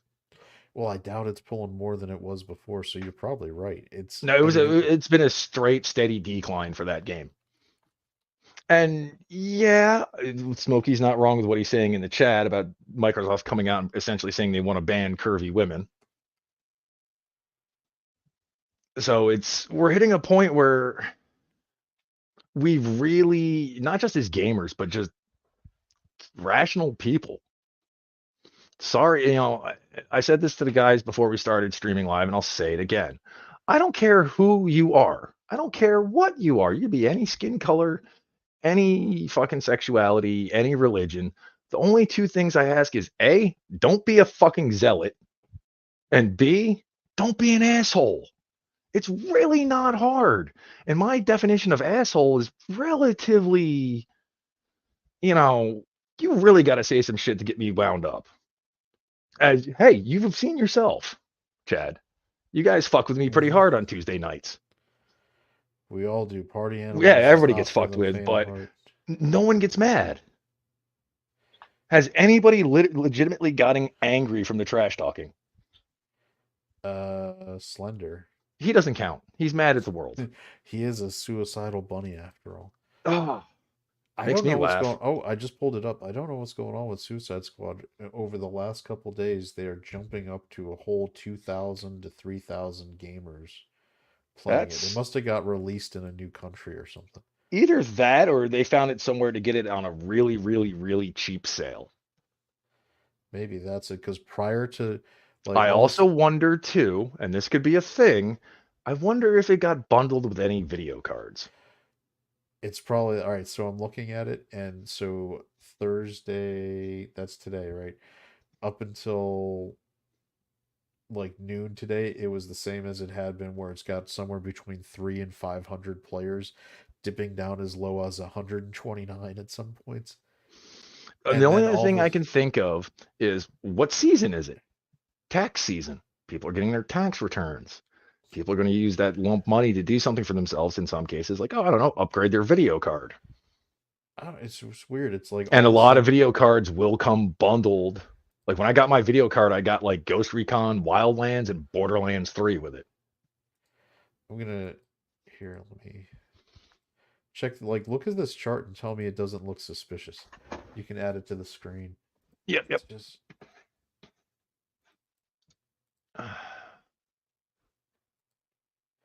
you see that just like giant spike.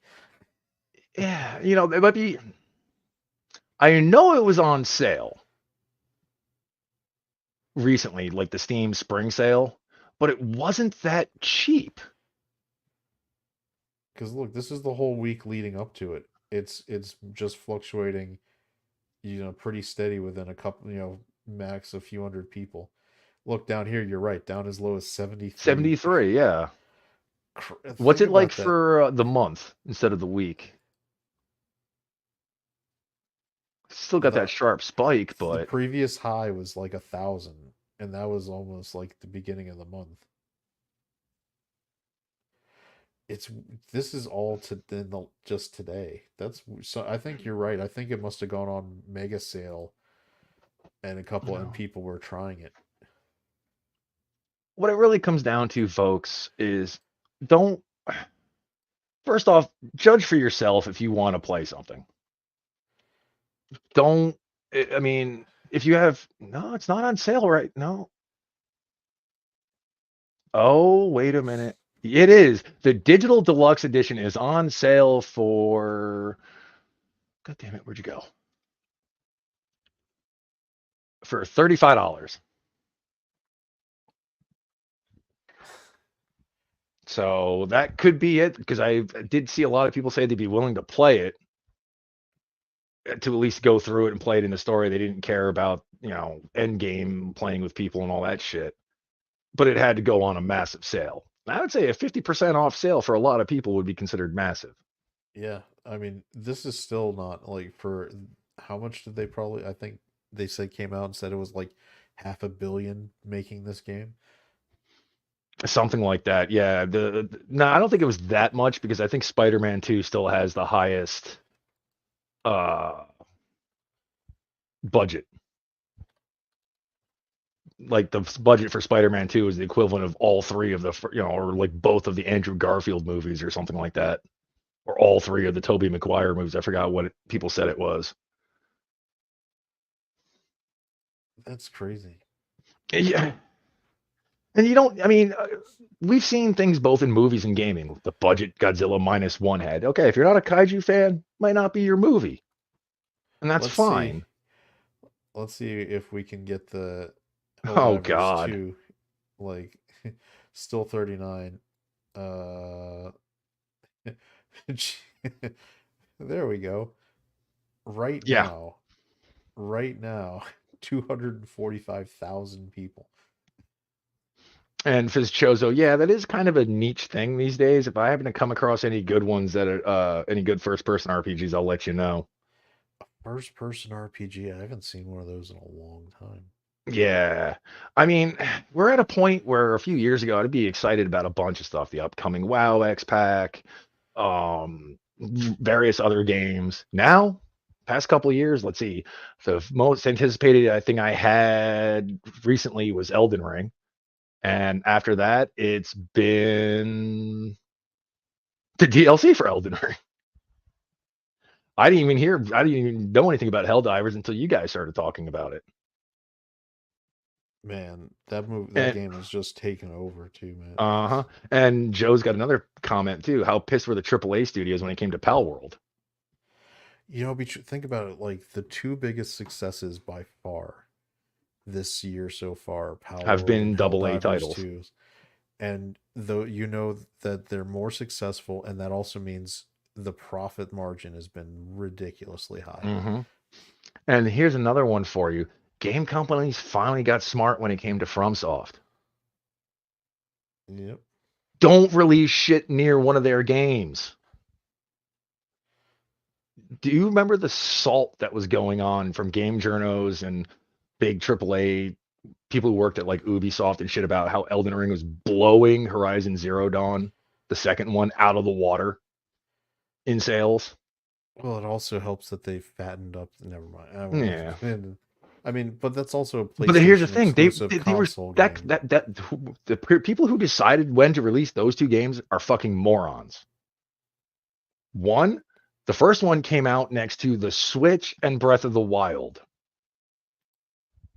Gee, who's gonna win that fight? What, Horizon Zero Dawn? Yeah, the first one came out right around like within a week to 2 weeks of the Switch and Breath of the Wild launching. Yeah, but it's a PlayStation exclusive. They're serving I mean, Horizon Zero Dawn. That was the first one, right? Yes, Was Journey was Forbidden West or Journey was West or something like Forbidden that. West was the second. Second one, yeah, which launched like the same week as Elden Ring. I think actually Elden Ring was a bigger problem because Elden Ring was a cross console one, right? That Yep. was so if I was a PlayStation But executive, but here's the thing. Maybe not so much Breath. If it was just Breath of the Wild, sure, okay, give it a go and see what happens. But also a new piece of Nintendo hardware. People who were going to only had so much money to spend, they're going to, if depending on the gamer, they're more likely to make sure they have the money to buy a Switch when that but comes out. all right. So here's I'll bring a movie theater concept one, which was cross programming, right?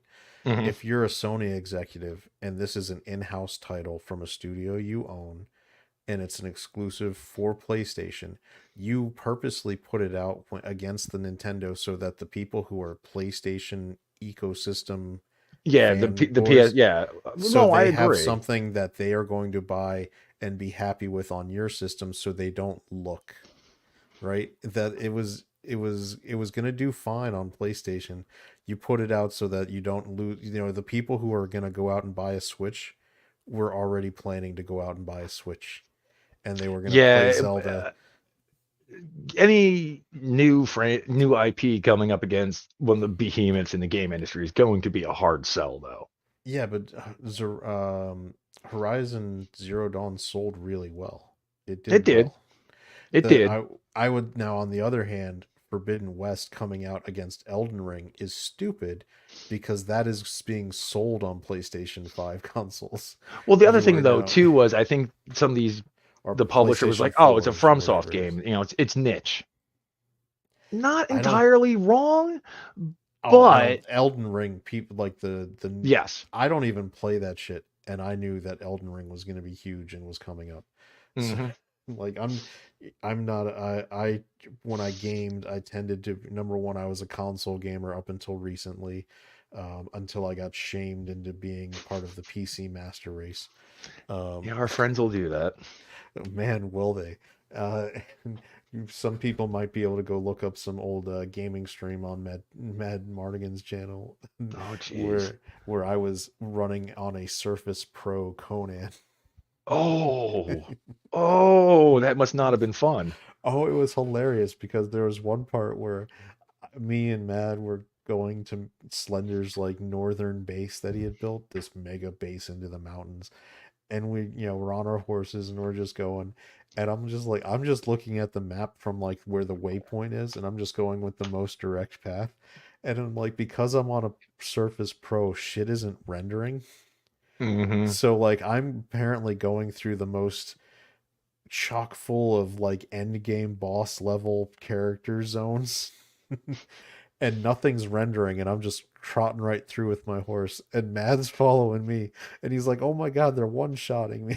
Like, doing all this Yeah, stuff. I'm gonna have to look that up. Just torturing Mad, even if and it's I'm on inadvertent torture, it's still funny for me. and I'm just looking there. I'm like, "What are you talking about? It was super easy. I just went right through, and it's fine." Did I ever tell you how I guilted a friend of mine to start playing Elden Ring?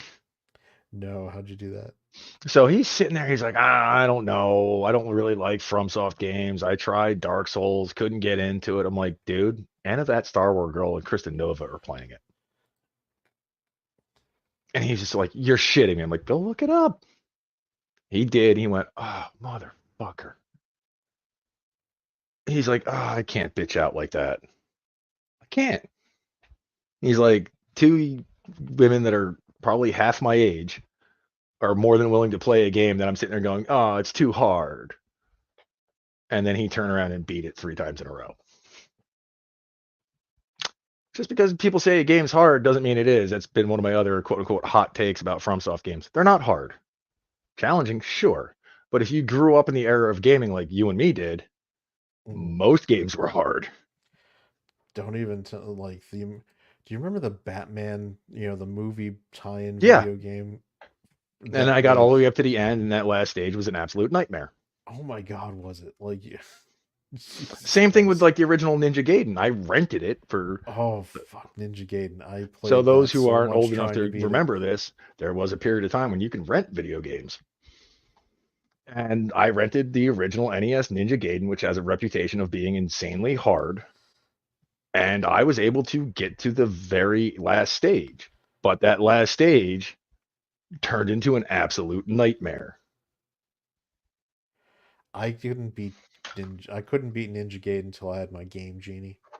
I didn't beat a lot of NES games until, believe it or not, the OG Xbox era because I had a modded one and I ran emulators off my original Xbox. That explains that basically is Game Genie. So there you go. Yeah, kind of. I mean, I will admit, me and my one buddy abused the living shit out of what's called a save state when we were playing. It's either Mega Man 7 or 8. There was a form of Dr. Wily where we're like, "You're kidding me, right?" How, like you had to be so precise with your jumps, dodging his shots that if you were even off by like a half second, you were taking damage. It was pure insanity. So it'd be like, okay, we did a certain amount of damage to him. Quick save it. Keep going. Oh, he hit us. Reload that save because there's no other way to do it. We tried for a good 2 hours and then we just said, screw it, we're cheating. The game's 15 years old at this point. Who really cares?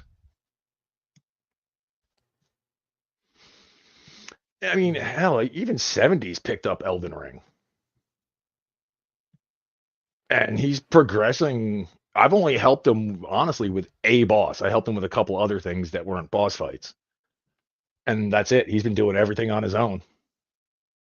True, he's even said he's got all sorts of guides and video walkthroughs. And at one point, he said he had a spreadsheet. I'm like, why do you have a spreadsheet for Elden Ring? Yeah, just Oh, spreadsheet. yeah, because the way damage is calculated in that game, you would think it makes sense a certain way, but it doesn't. Like for example, all weapons have a scaling rating based on certain stats. So if you're wielding the equivalent of guts from Berserk Sword, which is in the game, it's in the that game. one Nice. that one scales with strength. A katana would scale with dexterity. The best. So you level up your dexterity. The more you level your dexterity stat, the more bonus damage you'll get off your weapon. Certain ones use multiple stats, and you'd be like, oh, it's a big sword, even though it scales with intelligence and strength. Oh, strength, right? No, intelligence. So some weapons will look like it'll scale with a certain stat, but don't. And they don't tell you anything in the game about that. That's the only complaint I generally have about FromSoft games is I really wish they'd give you a bit more information in the game. My understanding is these games tell you to fuck off, get good. Yeah, kind of. If you, Joe, as far as game guides, I've bought quite a few over the years, and when I was actually working for GameStop, what they would do is when they would go to when a game guide was getting ready to be taken off shelves, they do what they call penny it out, which everything was marked down to a penny, even though it couldn't be sold for a penny. And they would just throw them out. Technically, you're supposed to rip the covers off, then throw them out.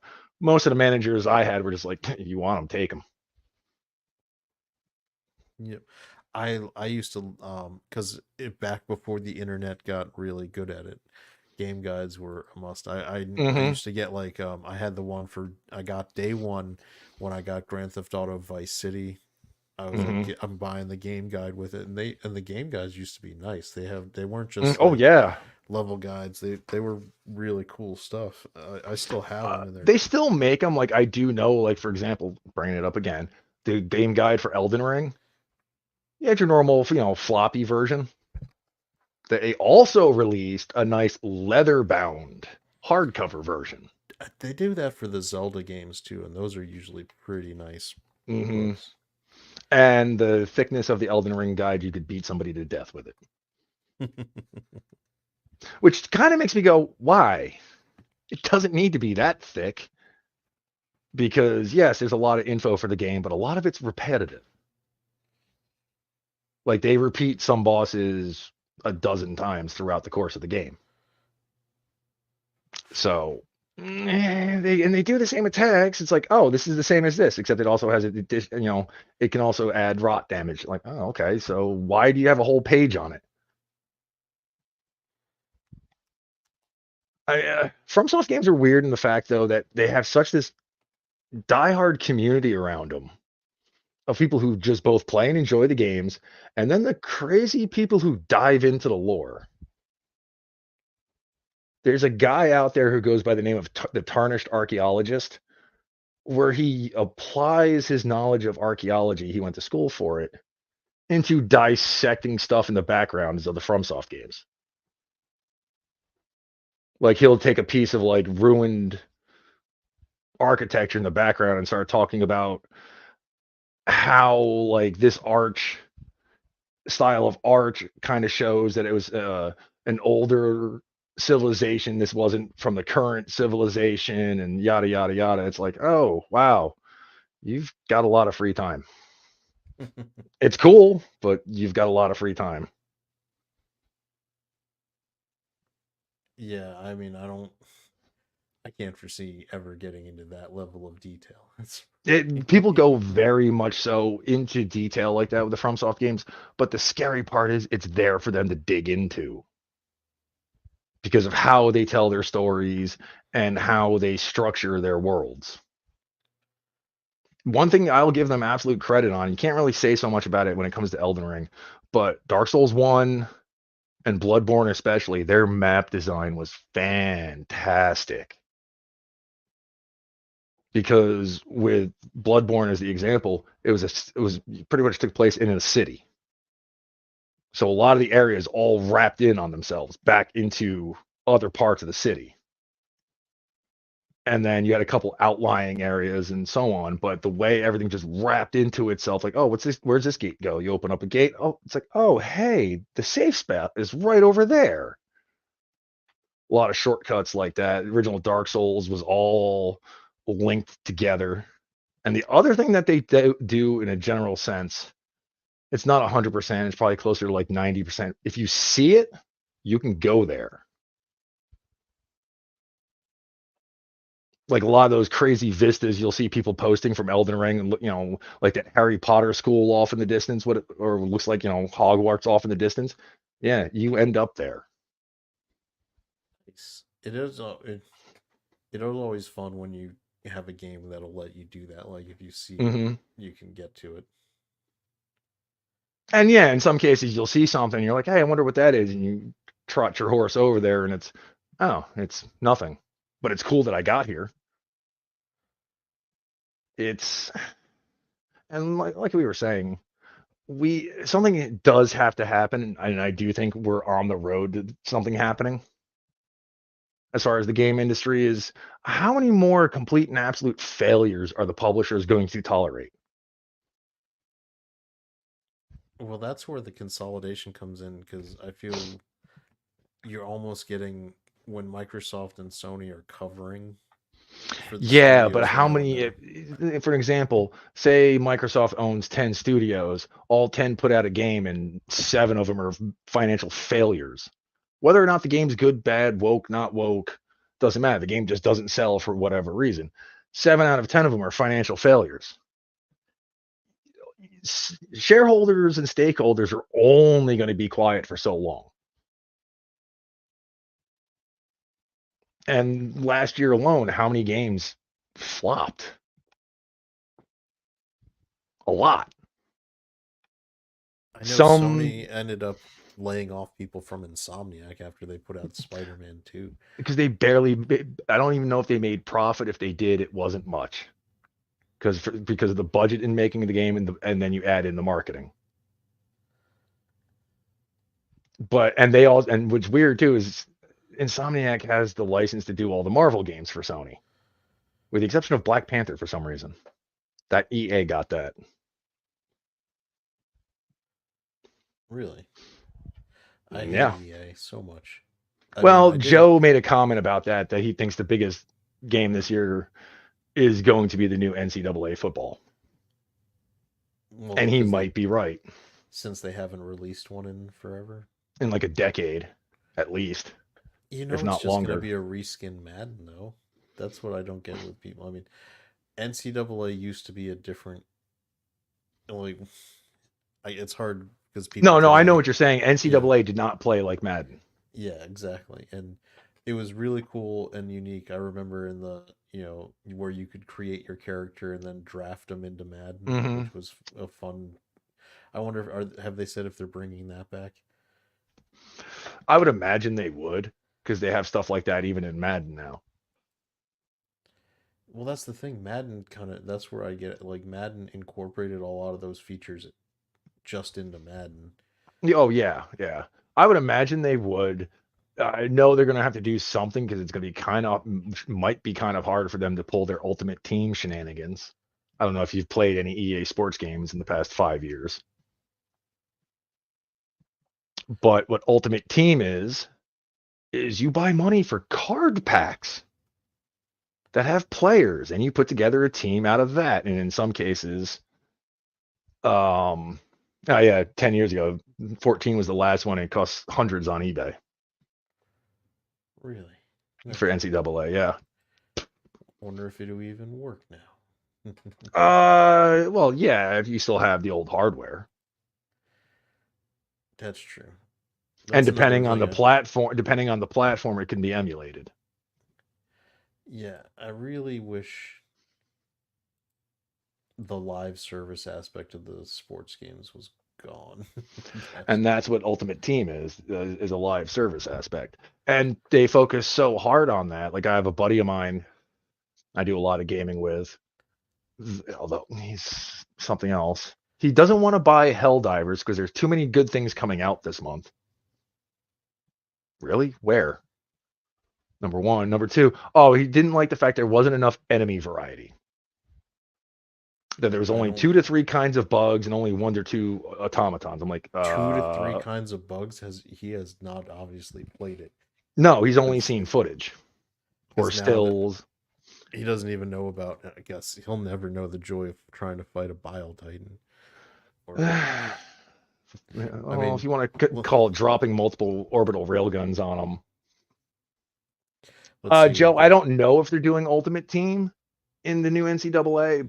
That's their big shtick now, but I think it'd be kind of harder to do with college players.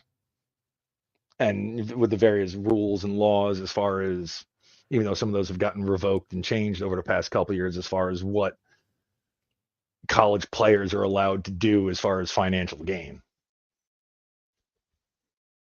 So they might do something. I don't know if it'll be Ultimate Team or not. I mean, they figured out a way to put it into UFC. So it remains to be seen. Doing an NCAA game now that you have to pay name and likeness rights to every player you want to use. Yeah, so that in mind, they may turn around and put Ultimate Team in just so they can recoup that money.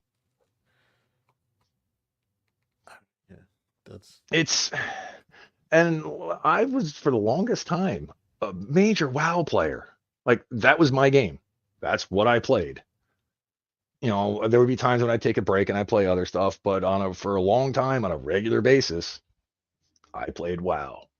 One, also because my guild needed me. As stupid as that sounds. But I was a tank. I was a dumb bastard who was willing to stand there with a sword and shield and get punched in the face. Everybody needs a tank in their party, though. Yeah. But what they've done to that game now is like, what is wrong with you people? Like one of the things they did recently during their times of trial and tribulation, shall we say, more recently, they took every painting that was on the walls in a building in World of Warcraft that had a picture of a woman, scantily clad or not, and changed it to a bowl of fruit. Are you kidding me? No. That's even stupid. Paintings that would be considered a portrait were changed.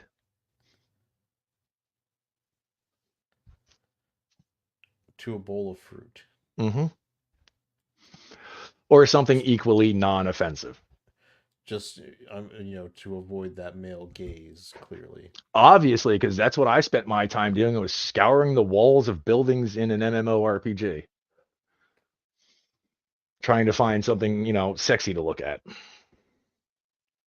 I don't think they understand what's available on the internet in the lot less time. Yeah. That's why I don't understand people turning around and saying, well, just look at porn when it comes to certain things in gaming or whatever. It's like, if I wanted to look at porn, I could. But that's not why I want something like this. Someone asked me one time why I have a tendency to play, certain races in WoW at being a female. Well, if I'm going to be staring at the ass of something for hundreds of hours, I'd like to at least make it look nice.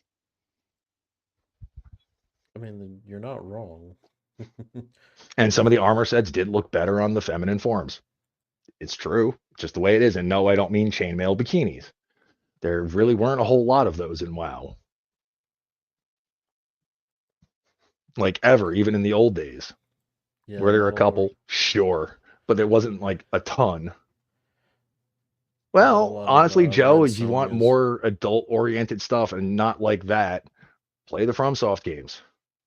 They really do hit some really interesting topics that do provoke thought. Like the whole theme of Dark Souls 2 is, what does it mean to lose oneself?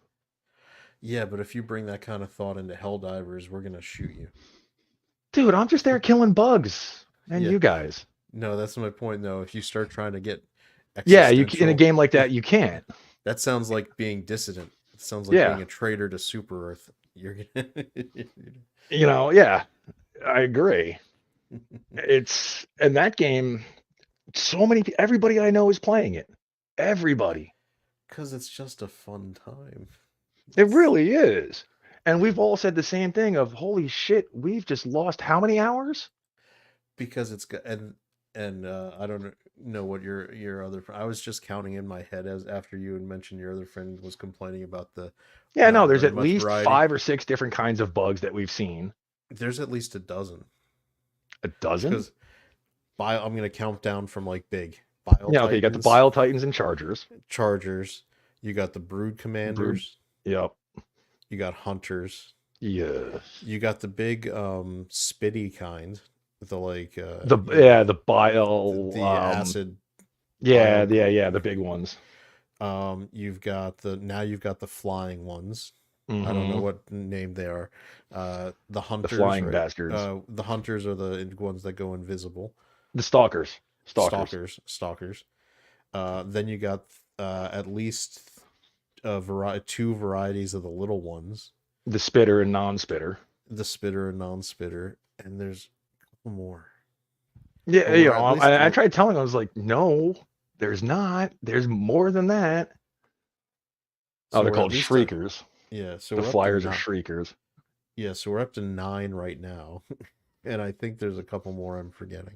There might be fewer of the automatons because in all reality, it's just normal size, bigger, biggest Well, tank. you've got regular automatons, you've got the jumping variety. Oh yeah, those suck. The Then exploding you variety. yeah, you've got the rocket launching ones. You've got the berserkers, you've got the hulks, you've got the ATSTs.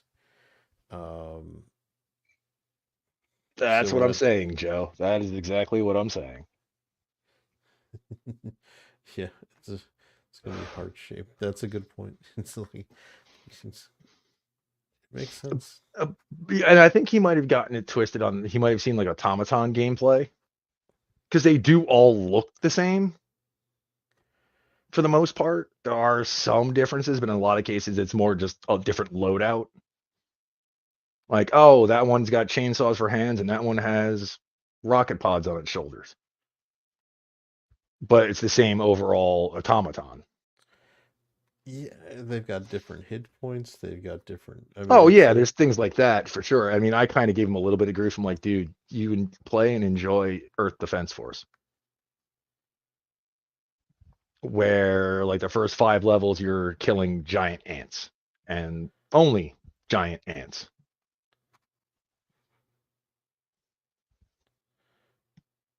It's like he's also kind of weird when it comes to just anything Sony. He has a PlayStation 5, but all right. He's weird about things that are Sony, and he went out and got a PlayStation 5. he's he's also a collector. He still has a lot, if not all, of the older hardware as well, though. And he also figured there'd be certain exclusives that he wanted for it eventually. And it's, he picked up the Demon Souls remaster and he's picked up a couple other things here and there. But I tried telling him, I was like, dude, it's some of the most fun I've had. The last game that brought everybody together that I know, not including you guys, but in a way including you guys, was honestly also, again, Elden Ring. For the first 2 to 3 weeks that game was out, there'd be 4 or 5 of us all in a group chat on Xbox, either co-oping with each other or just talking about shit we found, trying to help each other out with, that didn't want to co-op. Like, well, try this, see if that works for you. So Elden Ring isn't that have the weird co-op where you like It does, but you might have heard me and Brahma mention this. There's a mod out there called the Seamless Co-op mod, and it turns the co-op into co-op like it is in any other game. it's amazing that they just let the modders do that instead of spending It money doesn't to do it. and it doesn't connect to Steam servers either. So I don't know how they pulled that one off. There was a mod that came out recently for Dark Souls 3 that's using something called the DSOS, the Dark Souls operating system. And it's a way to get a server up and running. So people with using that mod can connect to a server and not have to worry about getting what's called soft banned. If you get soft banned, as it's called in a FromSoft game, you can still play the game, but if you go online, you're only playing with other people who got soft banned. And getting soft banned could be using cheat engine and giving yourself way too many of an item, or running a mod. FromSoft is really kind of strict about that. You could be running a mod that's a complete overhaul mod, doesn't do anything to other players. You can't play with other players. People can't jump into your game. Still get a soft ban. Which there's ways around that, which is just go into offline mode on Steam. But Oh, that's a good plan. and then like me and Brahm have talked about, normal co-op in Elden Ring is you and two people you can pull into your world. It's doubled in the seamless co-op mod.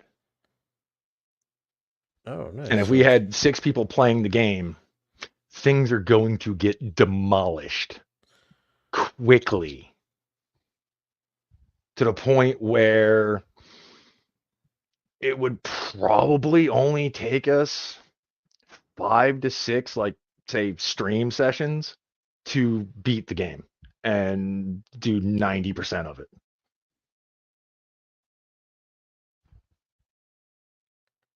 Which is thoroughly frightening in its own way. Yeah, I just Elden Rings.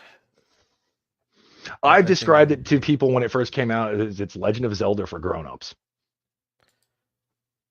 Yeah, I haven't even finish beating Breath of the Wild, or the first one. Well, when Helldivers comes along and sucks up your time, it's quite a few other games. I'm kind of glad no one got a hold of me last night. Let me put some more time into Final Fantasy 14. Although there have been times I'm like, okay, I'm going to play this. None of the guys are around. Fire something up.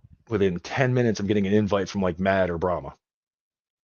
It's like, were you guys waiting to see if I played something to know if that was online when you could just message me?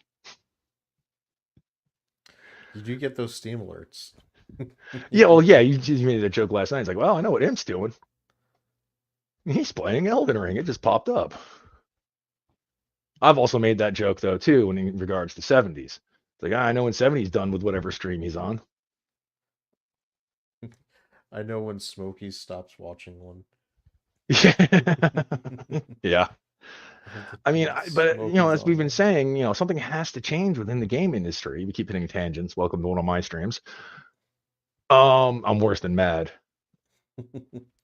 But that's what makes them fun. I love stream of consciousness. Well, Aaron, who's been on my channel, the guy who was in chat earlier, Pele, and my buddy Doc have all said the same thing. It's nice not having a strict list of things that you have to talk about in whatever time frame your show is.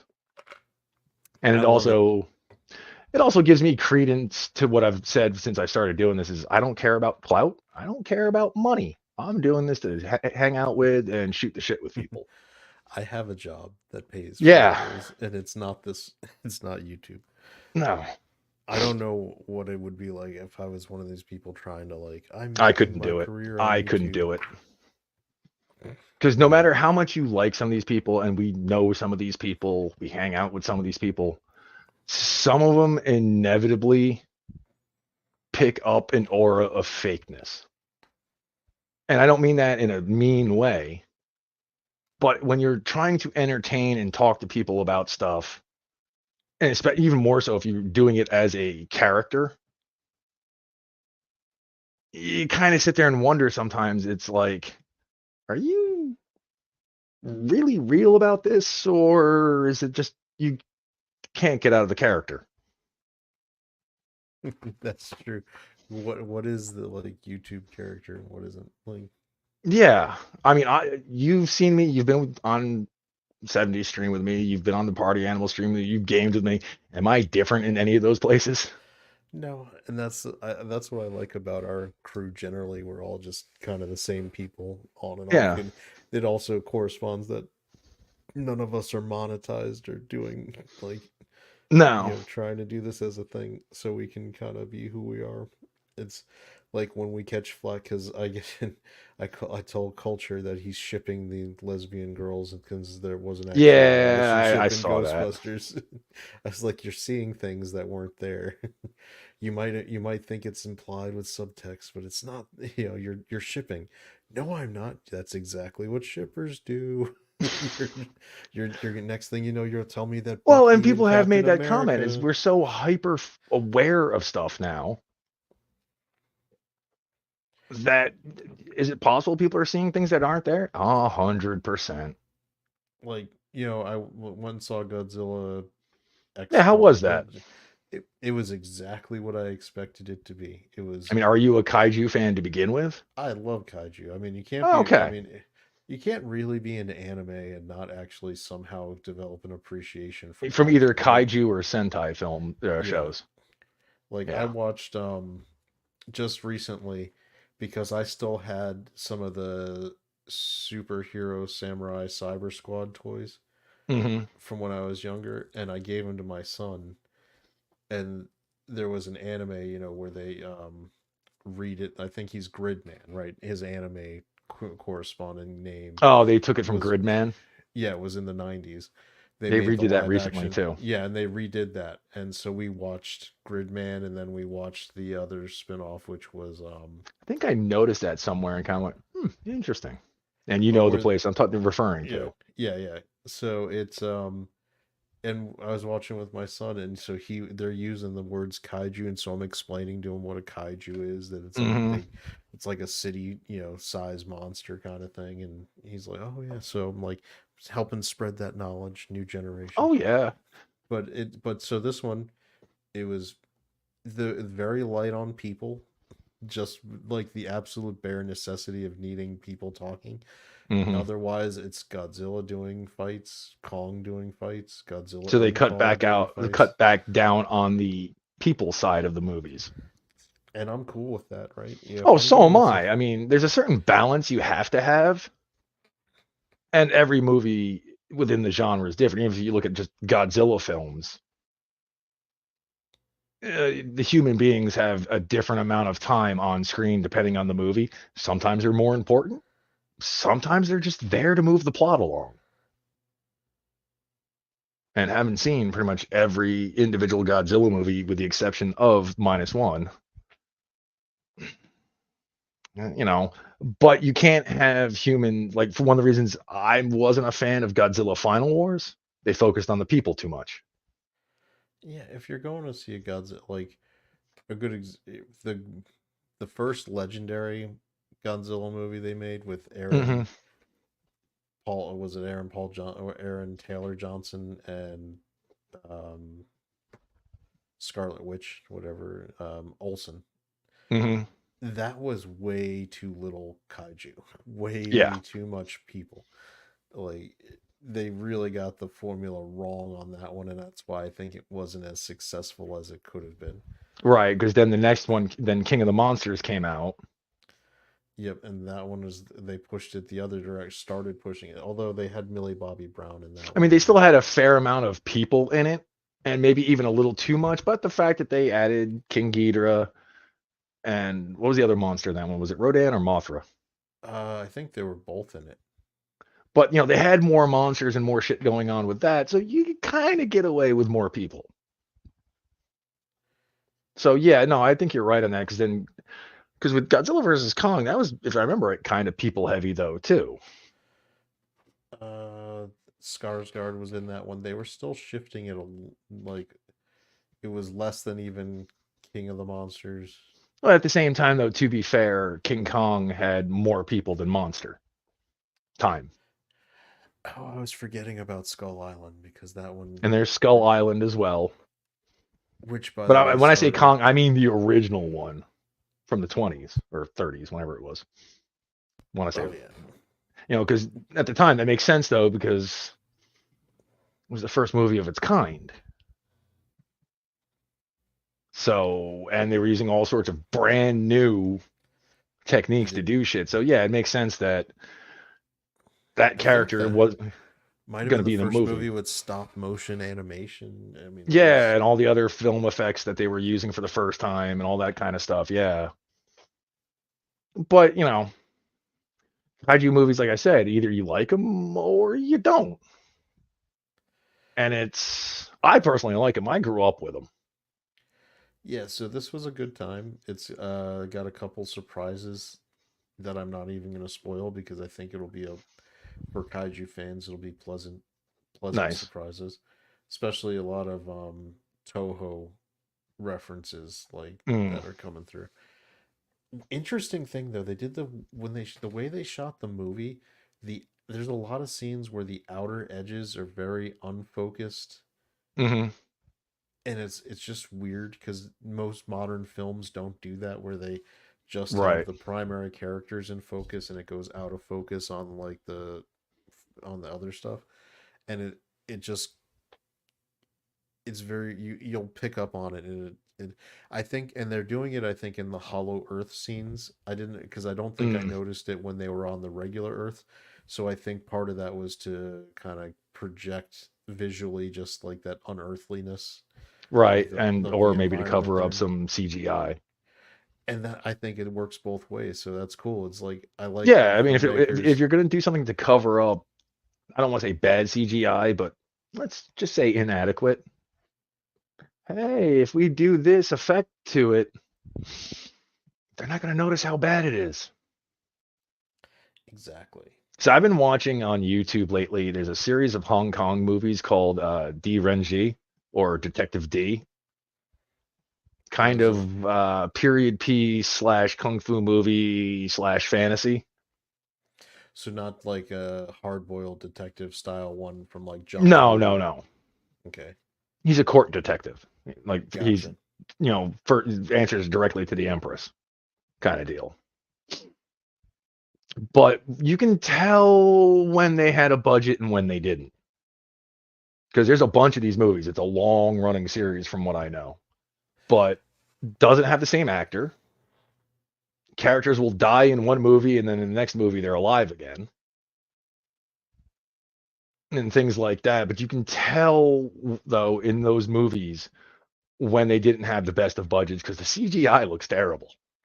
So that's a funny thing because that's when in TV terms sometimes they'll call them bottle episodes, or Mm-hmm. in sci-fi, and Star Trek Next Generation was famous for this, where you'd have an episode where they'd all end up stuck in a cave, and that's because the cave set was cheap and Right. they didn't have to do a lot of special effects for it. So if you keep it to one set, you keep your costs way down. So when you're doing 20 plus episodes of a season and you've got a budget for the year, some episodes like the season finale are going to be very big. Mm-hmm. You Or the you midway in the season episode, the yeah, halfway point. yeah, so you'll cut down. You're like, okay, so you pick like, we know that we need to save money here, so episodes 16, 7, and 18, we're going to be cutting our budgets, or you'll mix it up a little more than that. So we're going to have like, out Like of the 22 episode 6, episodes, 12, and 18. yeah, the producer's going to be like, we need 6 episodes, tell the writers 6, where we can cut our budget down by around 25-30%. So I don't know if there was a matter of that because I don't know the timeline of these movies, as far as which one came out in what order. But, they didn't do that with the sets. Because something I will give Hong Kong cinema for is they don't fuck around when it comes to their set design. Because in most cases, they're using sound stages still. Nothing in any of the movies I saw outside of a couple sets where it's like, yeah, that makes sense. Nothing looked to be done in the way a lot of Western movies are, particularly like, for example, Marvel, where you look at a background and go, yep, that's CG. yeah, or they use the volume in the Star Wars shows, and Mm-hmm. you just pick up on it. There's just an artificialness to it. It's I remember I think 300 was one of the first movies where I noticed it was like entirely shot cheaply, On a green on a screen. green screen. And at the time it didn't really bother me because 300 was so stylized. It almost Right. fit that this was like a comic book movie and it was Hmm. framed like a comic book. And then it just started getting used for everything, and you're visually Yep. able to pick up on that background. Well, it's the same And thing after the Matrix. the How bullet, everybody started using the slow mo. yeah.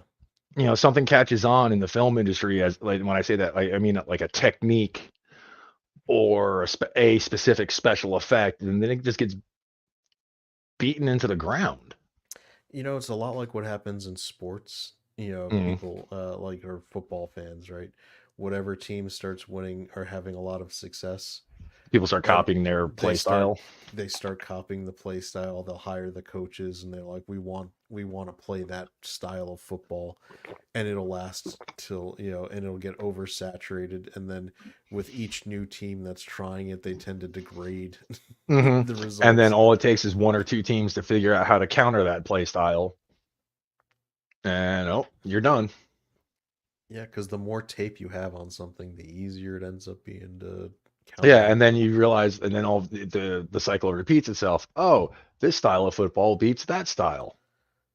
Everybody starts copying the style that beats it, and then one or two teams who realize that that's not in their strength or weren't able to get players and or coaches to be able to play in that style, they sit down, put their heads together, and go, "How can we beat this?" Come up with a way to beat it. Then everybody copies that, and it just keeps going and going and going. It happens in all sports. It happens in baseball too. You Oh get yeah. one or two players like think about back in the late '90s with Sammy Sosa and Mark McGuire. Do you want to ask Every questions major about the market, drugs I'm taking, or you want to watch me hit some dingers? yeah. Um, and I know that I get that reference. Simpsons, yep. Yeah. I do appreciate the fact that someone else can make Simpsons, more obscure Simpsons references. Do you know But it that was, Major League Baseball ended up selling, like for billions of dollars, their data analytics system? yeah, I think so. Yeah. Because people like the granddaddy of fantasy sports was baseball, Hmm. and Major League Baseball invested in it earlier, but they invested it, back in the 90s and O's when you had to build from scratch like database systems and analytic systems to actually handle all that. Yeah. And shockingly, Major League Baseball had one of the most advanced analytics systems Oh, I of could believe any that. company in the world, and they ended up making a deal to sell it for billions. It was great. They made more than that on that deal than they did for like TV rights for several years. It was crazy. But at that time of Mark McGuire and Sammy Sosa, every team in a major market wanted a home run hitter. I know the Yankees fucked up getting A-Rod so Yep. bad. The Mets tried with a couple different players and failed. I mean, they were overall decent, did decent for the Mets, but they weren't smacking out home runs like they thought. No, because the juicing era started to end. Hmm. And I remember the A-Rod, a lot of people forget A-Rod initially was going to go to the Red Sox. Mm, And it I was do remember that actually. he was going to because he wanted to go to a competitive team because he'd been on the Rangers for so long. And at that time period, the Rangers weren't so good, No, they sucked. and the But Yankees were kind of in a downward trend yeah, from the '90s. and the Red Sox that were going to do it, but the only thing was A-Rod was going to have to basically renegotiate his deal, and he was going to end up giving back about 5 to 10 million a year. Hmm. And the Major League Baseball Players Association got on his ass and basically negated the trade and said you can't, no Major League Baseball players giving money up ever. And then he ends up going to the Yankees, and it wasn't so bad money wise for the Yankees because Texas, just to get rid of him, was willing to pay over half his salary. They were picking up like Right. 60% of his salary. But I was so mad because I was like, A-Rod is exactly the wrong player for the team, and we didn't really ever win right again once he came over. It was just Yeah, there was a couple of years in the early 2000s and up until like the early, 2010 at the latest, where the Mets had a good season. Or well, they started off good. And there was one a few years ago. They started off great. They came out of the, opening gate on fire. was that the year where everyone thought that like they had that young core? Everyone was like, they're going to be good for like a decade off this team. Yeah, Dude, but they also still had some veterans and they were winning. They were beating the teams they should have been beating. Like they were in first place dominantly for the first half of the season. And then all of a sudden everybody got hurt. I remember that season because And here's the thing, and this is thanks for stopping by, Joe. Talk to you on Monday, if not sooner, buddy. Um,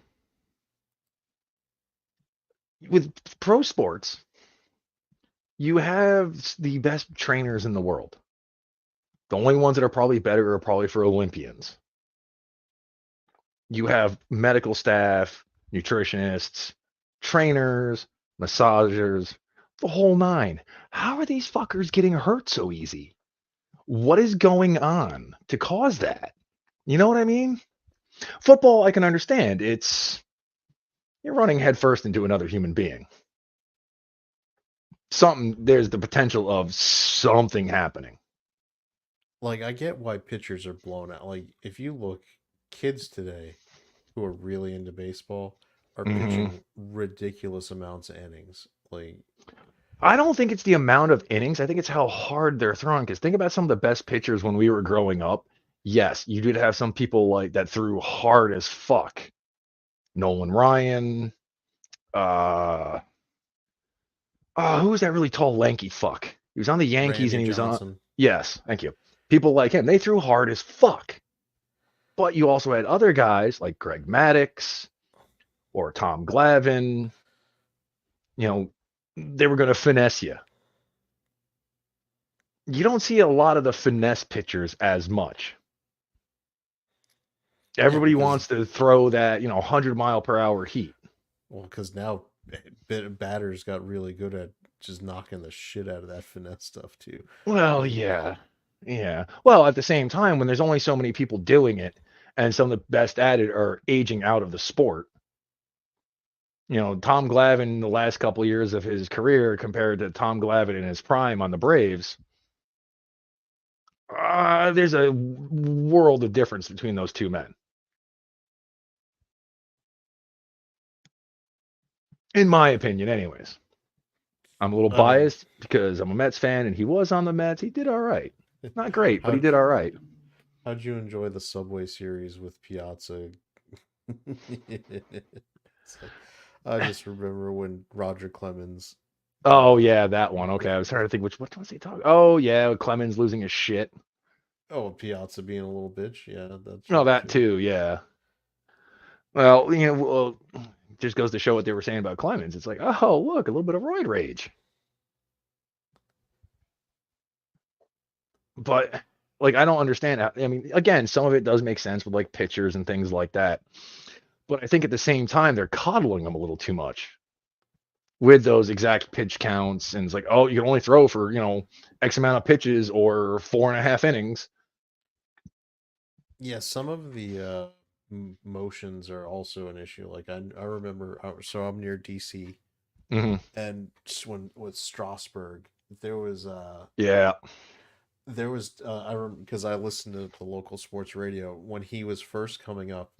There was basically a sports medicine doctor who was like, this guy's gonna blow out his elbow Hmm. in the next year at some point, and they're like, what are you talking about?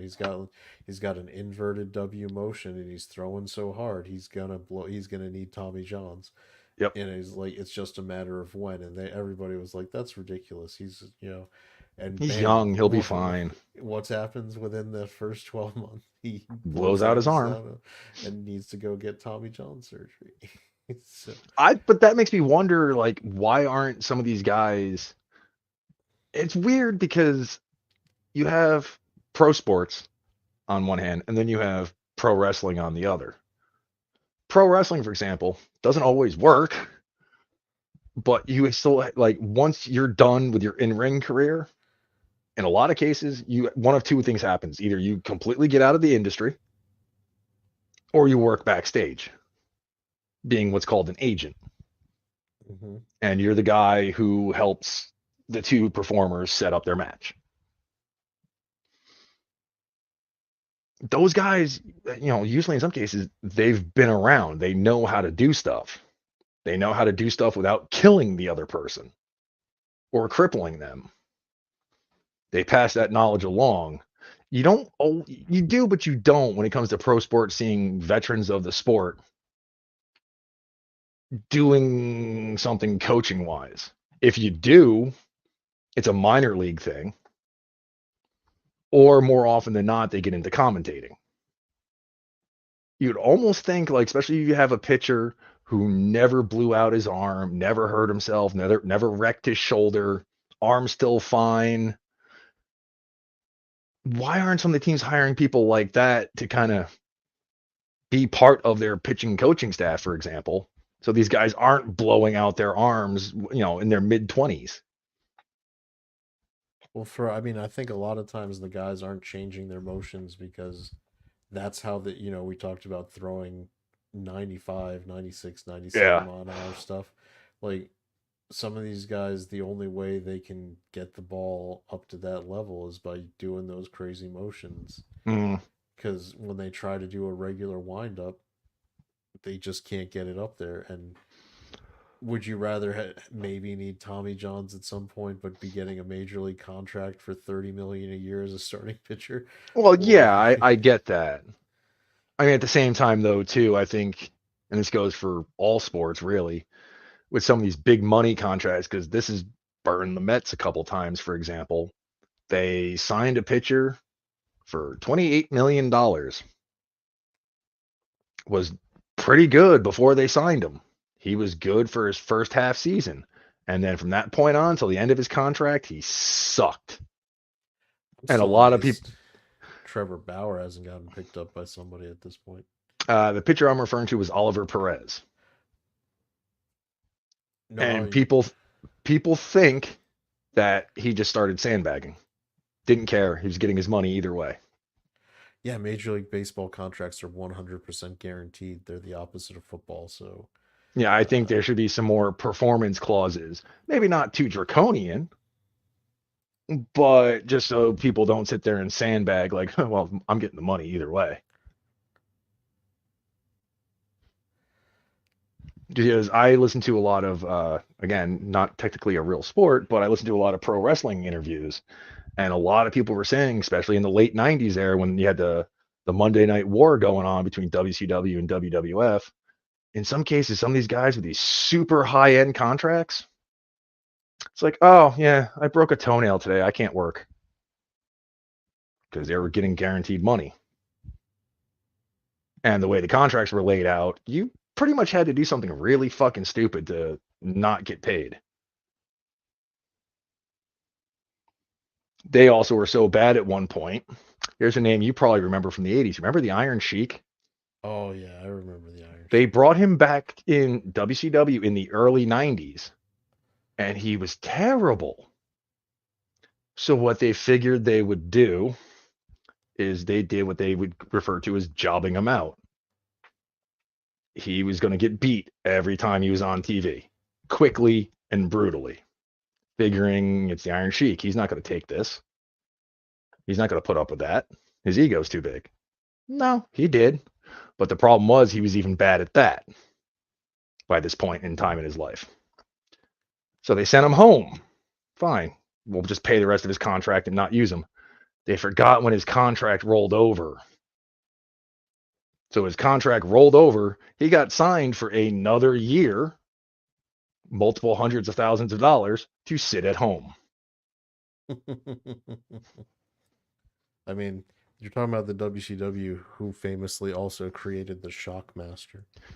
Yeah, it was about that time period, too. So I get that he fell and that forever ruined him. You know But who I that will. was, right? Who was that? If you remember early 90s WWF, it was the guy who was Typhoon. Yeah, or tugboat. yeah.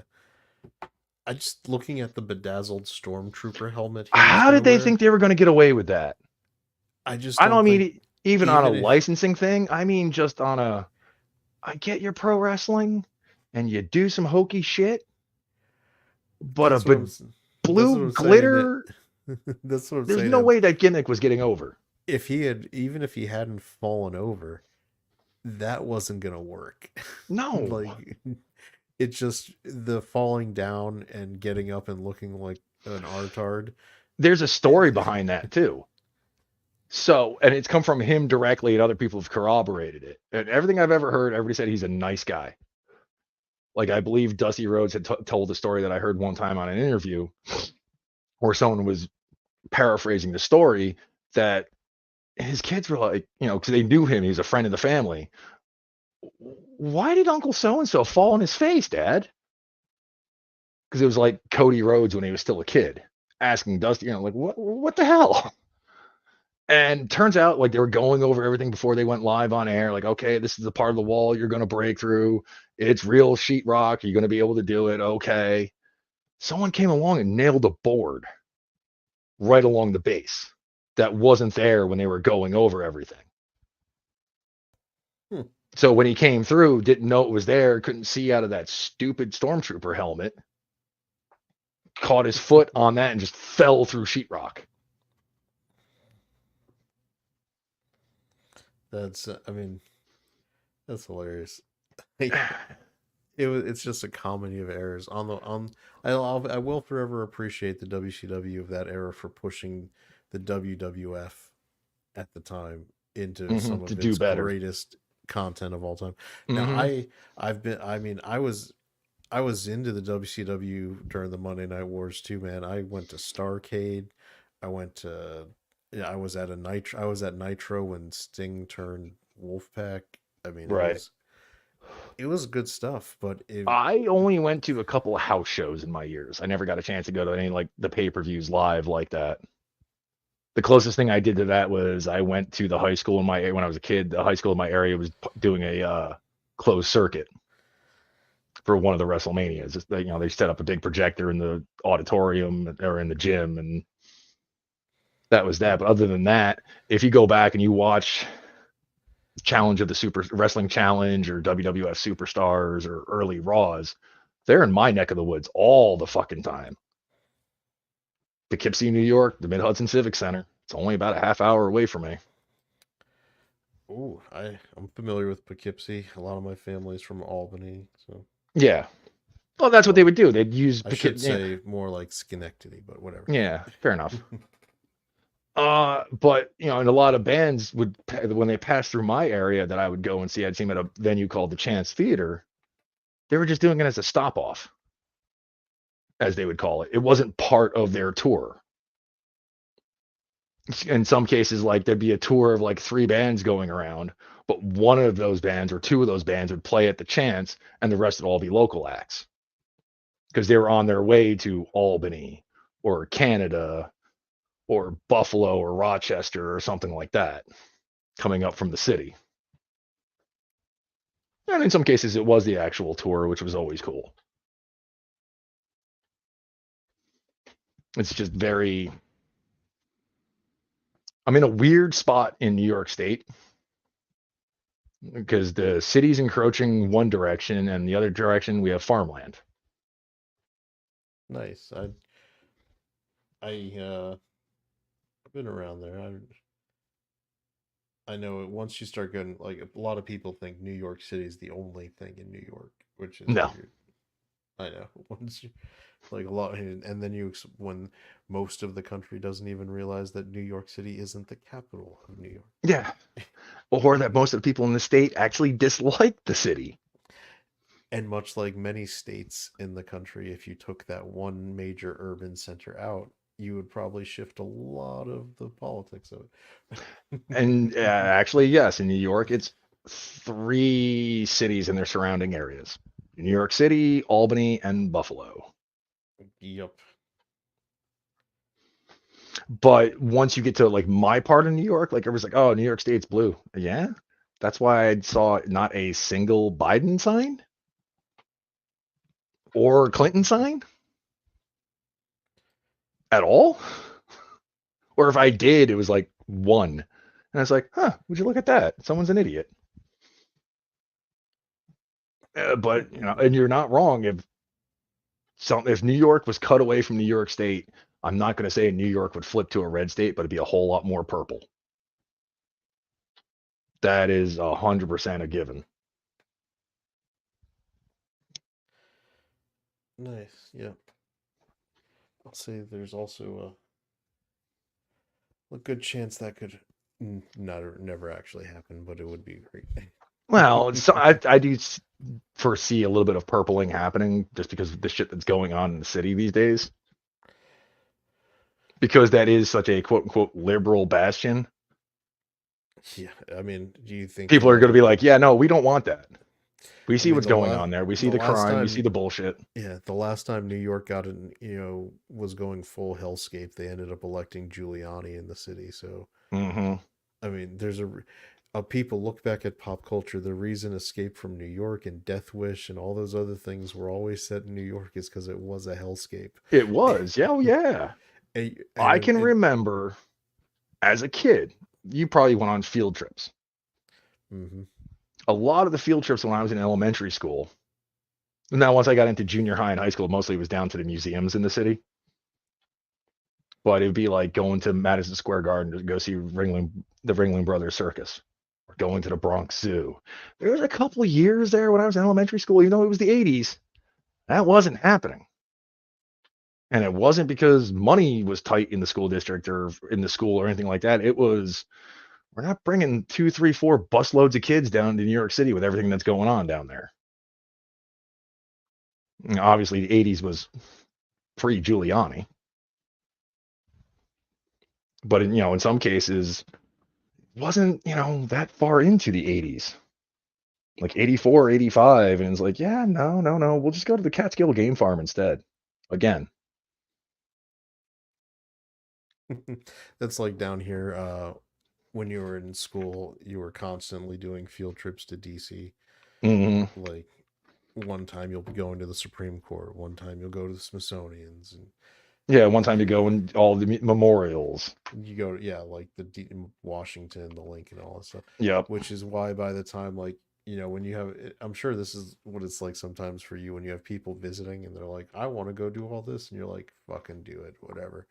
I'm not going with you anymore. Like, I've had a friend come visit from Canada, and she's like, oh, I want to go down to the city. I'm like, no, you don't. It's like, do you want to get punched in the head by some random person? I mean, this was back in like 2010, 2011, and the city wasn't anywhere near as bad as it is now. But I'm like, no, you don't. I was like, anything you do down there is at a premium. Everything. Food, way more expensive. I'm sure people talk to you and like, let's go. I want to do New York City for New Year's.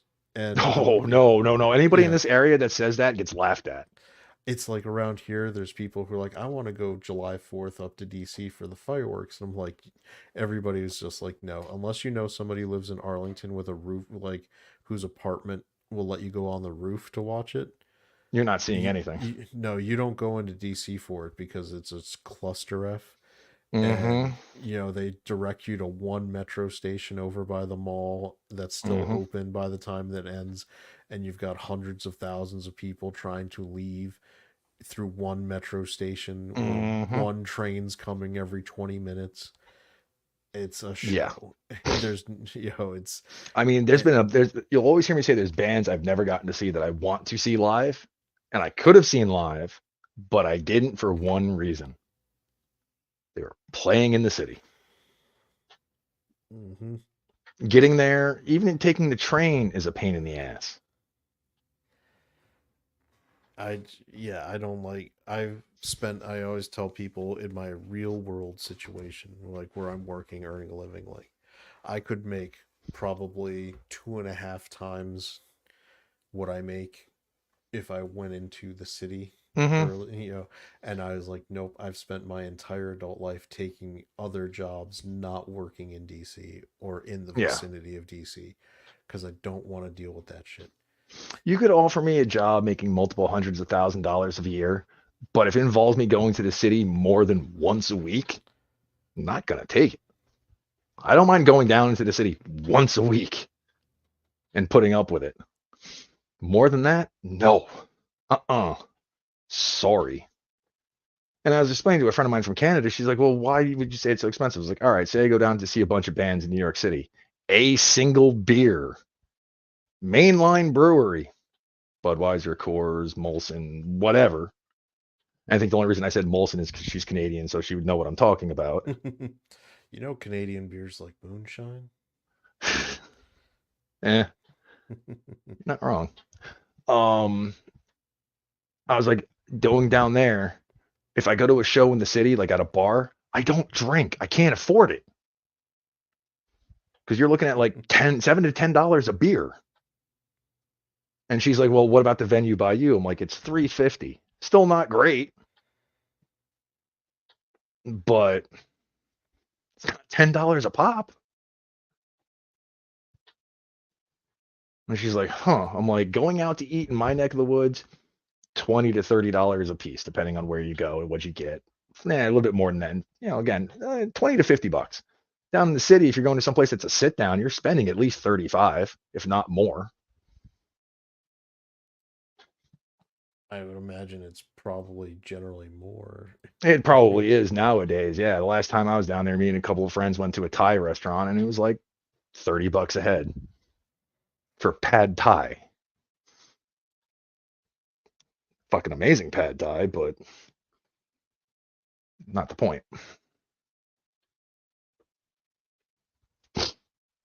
So, what do you think needs to happen other than us stop playing nice as far as the game industry goes? And I don't mean be a toxic asshole, obviously.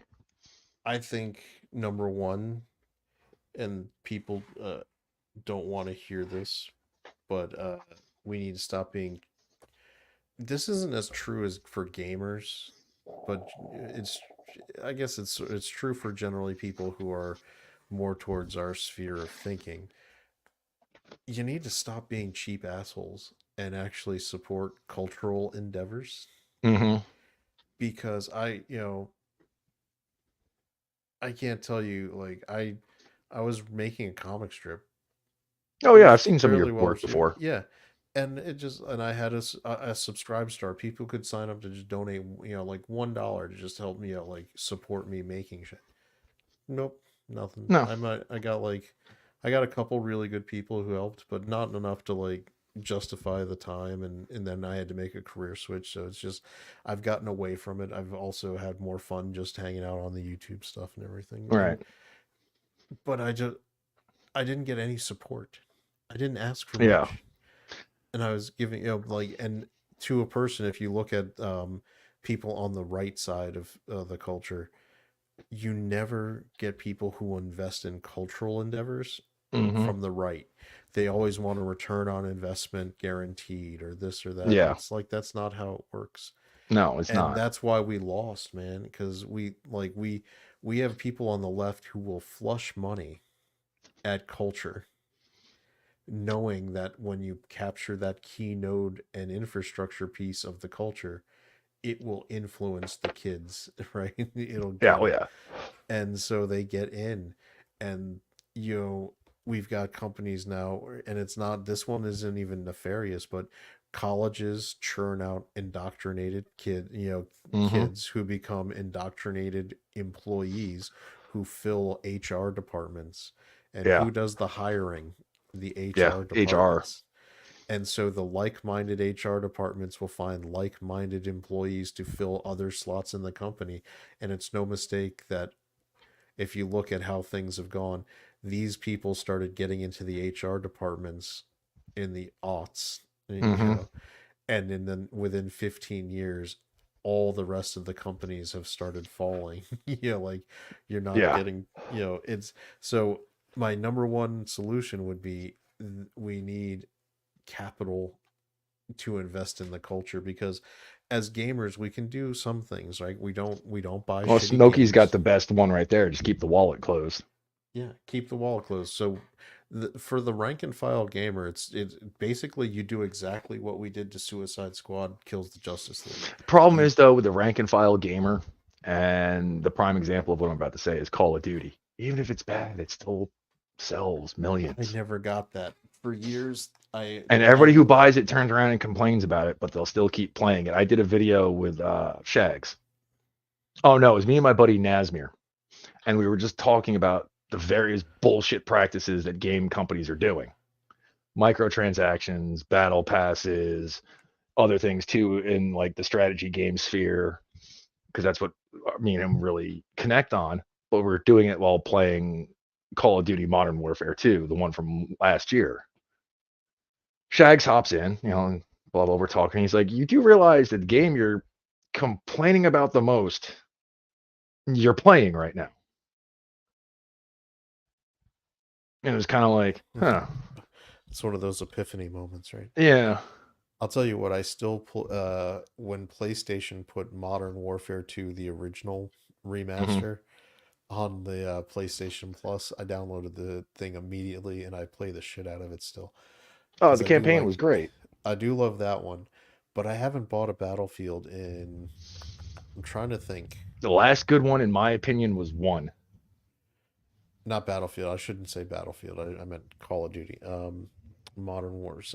Call of Duty. The last one was it Black Ops 2? Was the Right. last one I got.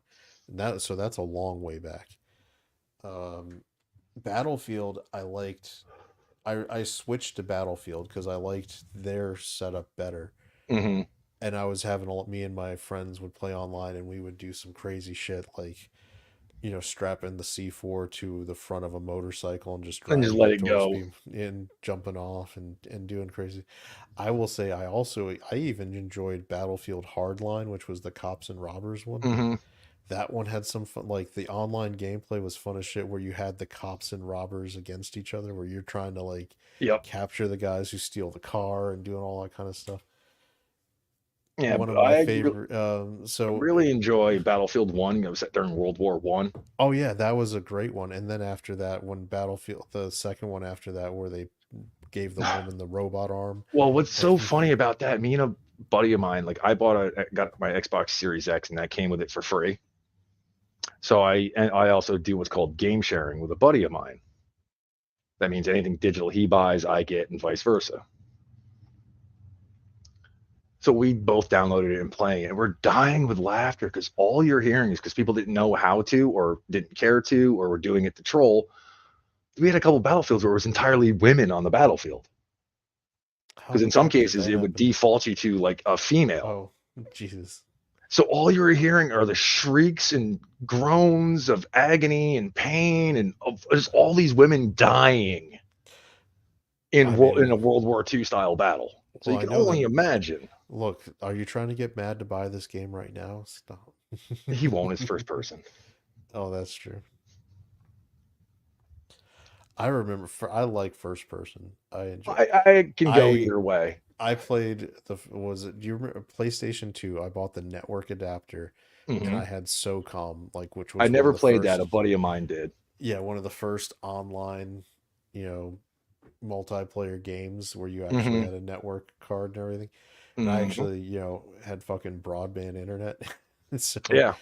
and I figured out how to go into like the deep menu on SOCOM to flip it to first person. Hmm. Oh, I was fucking people up because you don't understand how much more of an advantage first person is on a game like that, right? Oh, Until I can you, till, imagine. Yeah, with that game. and the other thing is SOCOM had a sniper setting with a thermal scope, and a lot of Mm. people didn't realize that you could equip that out. And there were a couple maps where it was really dark and rainy, And you're and just I sitting could, there with an infrared scope, just and pop. I just have the thermal infrared going, and I'm in the back corner, and I'm just like headshotting people.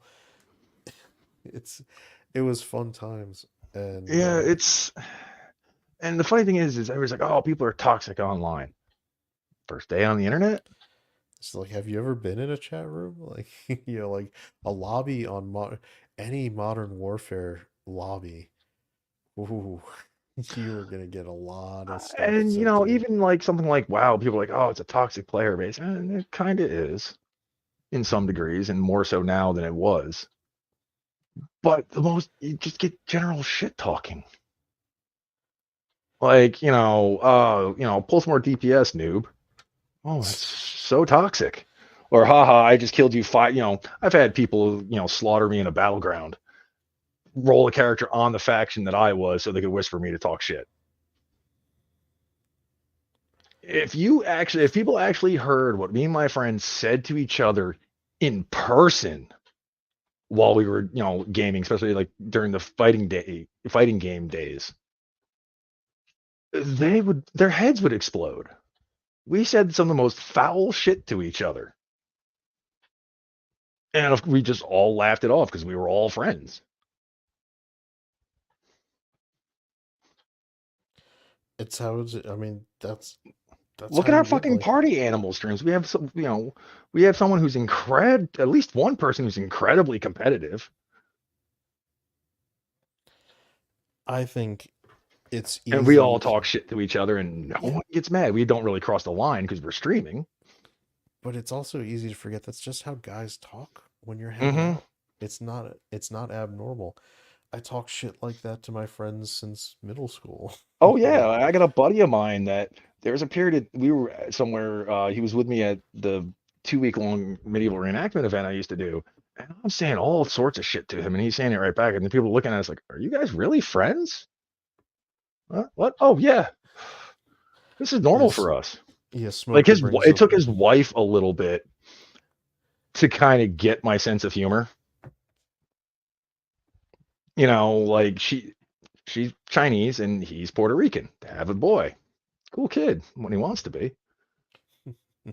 But we're all over hanging out. I think we were playing D&D or just hanging out, just doing something. He's like, "Oh, I'll be right back. Just want to go check on the wife." And Kitty goes upstairs. So I look at the other like four guys sitting at the table. I'm like, "So we have a decision we have to make while he's not here."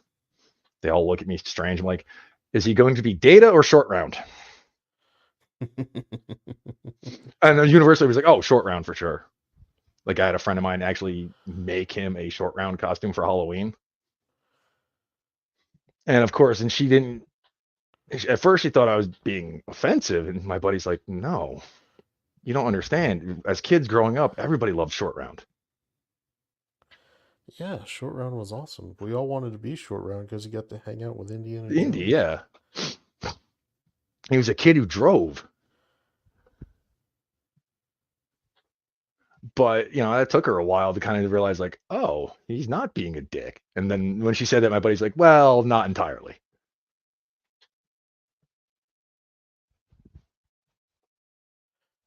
Yeah. Oh, yeah, exactly, Smokey. Oh, my God. Not even just what we Yeah, would say to each other. Some of the the names LAN parties. Yeah. people the names they would use. I can't even repeat them at So all. my freshman year in college, right? I got a CD burner for Christmas. Mm-hmm. And I came back to my dorm room, after Christmas break with my CD burner. And so we burned Half-Life 2. Mm-hmm. So you could all play Counter-Strike. So we could all play. And I don't know if you remember, the maximum on one CD key was 12 instances. No, I don't remember that they did that. That's funny, actually, that they would do that. Yeah, so we had the entire hallway. Everybody had the burned copies of this game. And so it was just a fight for which 12 of us would be the first to be able to log in. Right. But we would always create our own room where it would just be us 12 playing. Mm-hmm. And we'd have our doors open, and you could just, like, the shit we would be yelling at each other from in this hallway. I remember I downloaded a Kermit the Frog skin. And the reason I liked it is because it made Kermit the Frog look really short compared to, what the average. Yeah. What the actual profile was. So people would, I did it on purpose because people always try to go for headshots. Right. But with that skin, they're shooting me in the leg. Like so they're like, "Motherfucker, that was a headshot." And then I would always turn around and I could shoot them. And I hear you, how many times I heard, "You Kermit motherfucking son of a bitch." Oh You're just yeah. at the Me and my top of buddies had people's lungs. certain things we would say to each other during our LAN parties. Nothing vile or anything, but like someone would snipe somebody, you'd hear from the other side of the room, just like, "Oh, from a distance." Yeah. Yeah. I mean, people think Get Good is a new No, it's thing. not, and it's not just a Dark Souls thing. No, it's the variations of if you don't want me to do that, you need to stop being a little bitch. You need to get better at this game. You need to like, Yeah, and the whole thing too about it's like a white male dominated thing. You know what? Some of the closest friends I have to this day, I met through gaming, and none of them are white. one of my best friends in the world, my roommate in college, not a white man, black dude. We gamed. We said some crazy shit to each other when we were gaming. Obviously, nothing racist, but man, you still trash talk. Oh yeah, oh yeah. And the funny thing is, my one buddy, he said he knew me from high school, and I don't really remember it because he's a couple of years older than me. So if he was in the same high school with me, he was there for like a year. And then when I came in, he was a senior. But I think he might have been off by a year or two. We got introduced, me and my one buddy I'm still friends with now, he's actually my boss. We met him via our friend, my buddy's mom, working with this guy, being like, oh, I guess he said something about video games. She's like, oh, my son and his friend, that's all they do when they hang out. He came over and hung out and played Street Fighter 2 with us. And there were a lot of ass whippings handed out that day for everybody. God, Street Fighter 2, I remember that. And I would I'm sorry to always say, but all these Marxists with their fucking ideas, gaming brought people together. Period. Most of my friends, I know to this day, I started hanging out with them because of gaming. And it didn't matter. Here I was, Mr. Death Metal guy, hanging out with some dude who didn't like rock and roll at all. Never Politics were never talked about. Religion was never talked about. We would just get together to play whatever, order a bunch of food, grab like a fucking, it sounds generic and stereotypical at the time. We'd go and get like a case of Mountain Dew and order a couple pizzas. I can't tell you what religion And most of my friends from high school were to this day. And we've hung out fucking countless hours because it never came up and it didn't matter to my what buddy, we a friend of mine, it's weird not saying his name when I refer to him, but it's still something I got to get used to while streaming. Multiple times would go down to New York City to go to Chinatown, all these video game shops down there and get imports. He'd come home, he'd stop off at my friend's house, and I'd usually be there, be like, oh yeah, I'm going to leave this with you guys for the night since I got to go home and go to bed to go to work tomorrow. Me and my buddy sat down and played Symphony of the Night in Japanese, like 4 to 6 months before it came out over here. And the funniest thing about that story is it took us a good hour and a half to figure out how to save. Because everything was in Japanese, and we didn't realize that those coffins were the save points. Nice. We finally figured it out, or where you have to buy that one ring from the shop in the library to open those blue glowing doors. Yep. Yeah, you know how we figured that out? By buying everything in the shop. But it's because the game guide wasn't going to be coming out till the American version. Yeah, exactly. We could get a game guide, but it ain't gonna fucking help us because it's gonna be all in kanji. But it didn't matter. It did not matter. Even to this day, I can get hold of the same guy and be like, "Hey, did you play this?" Or he works at one of the grocery stores by me. He's one of the department heads. I'll walk in there to grab something, and I'll see him and be like, "Oh, did you see this came out? Or did you see that came out? Oh, I picked this up. You should really, It's all we talk about. It's all we talk about. It's all we've ever talked about." Well, don't get me wrong, we talk about some other stuff, like me and this guy in particular, we talk about kaiju movies and some anime and, other stuff like that. Like, more so now, he'll get a hold of me like, I need some good mecha anime. What do you recommend? Oh, check this, and this out. Or I need some good cyberpunk anime. What's good? Well, check this and this out. Because there was a period of time that's all I watched was anime. I've kind of hit a point now where I'm not impressed anymore. With I've seen anime? too much. I've seen both good and bad over the decades, and it's like, yeah, you guys aren't really doing anything new anymore. I mean, that Yeah, that but at industry the same falls time, into its own fair share of they still reusing draw tropes. they still draw hot chicks, so it's Yeah, better well, than they still anything draw pretty cool Universal's giant done. robots too. Yeah, they do. I mean, Japanese robot animation is still so good. It really is. I mean, a good Gundam series trumps a lot of stuff. Mm-hmm. That's why I don't have any faith for that Netflix movie. Are they making a live action movie? Yeah, no, it's not live action. It's all CG. Hmm. Are But they like one of the female pilots, which were a thing in Gundam, so that's not where it goes woke. I don't even know if she's actually a woke character, but she fits the blueprint. Are we? I mean, Side shave, septum ring, tattoos. is this going to be a new show or is it Universal Century? It's Universal Century, but it looks like it's going to be kind of like how Thunderbolt was. That's set Mm, during the 1 Year War, but not. Because like if you turn around and watch Gundam Thunderbolt, you look at it and like, how is this set during the 1 Year War? How? Because the main mobile suits in it are well advanced, well beyond even what the Gundam was. It's that kind of like, doesn't make sense.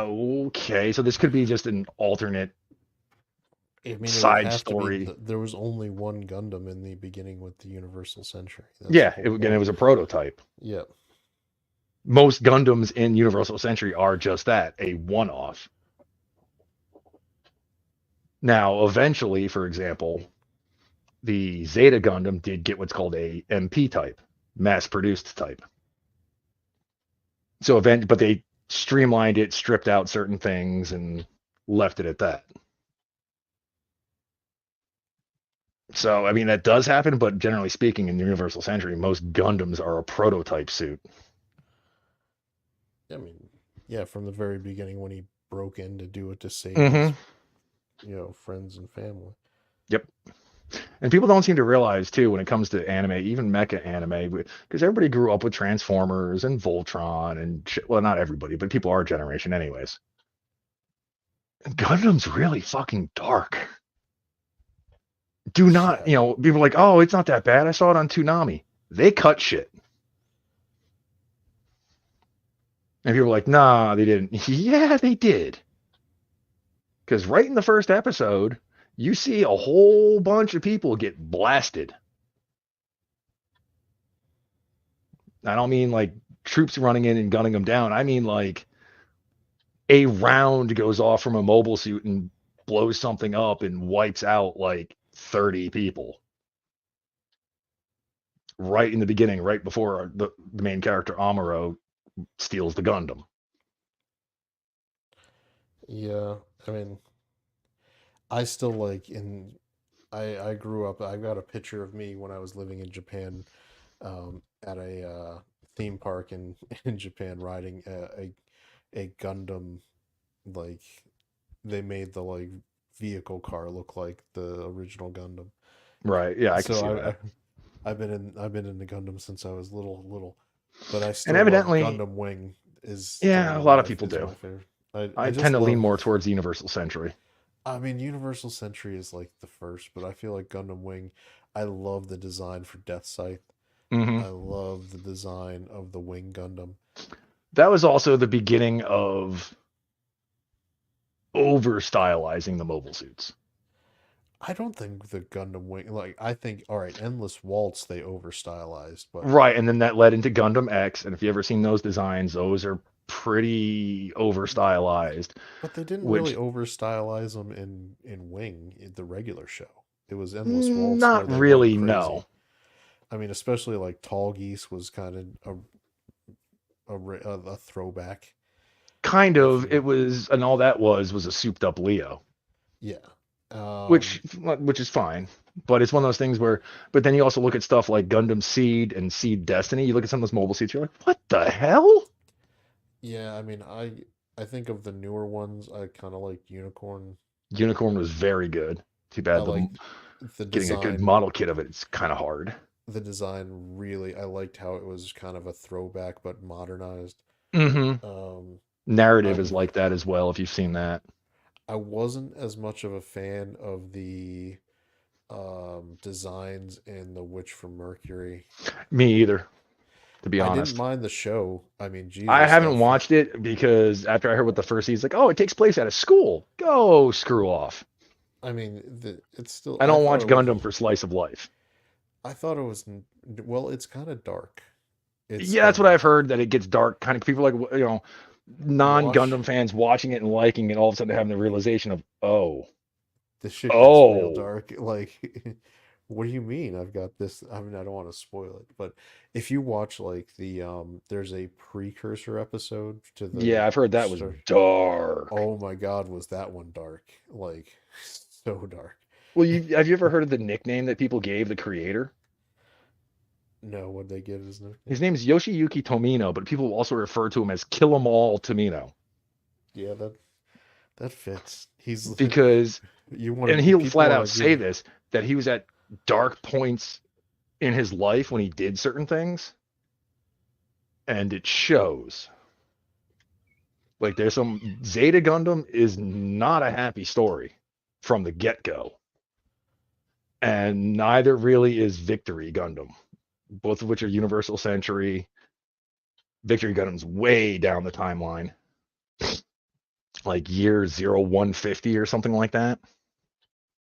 So it's a good 80 plus years from the original. That one's also really dark. They introduced a whole platoon of female pilots. I'm like, I wonder how long they're going to live.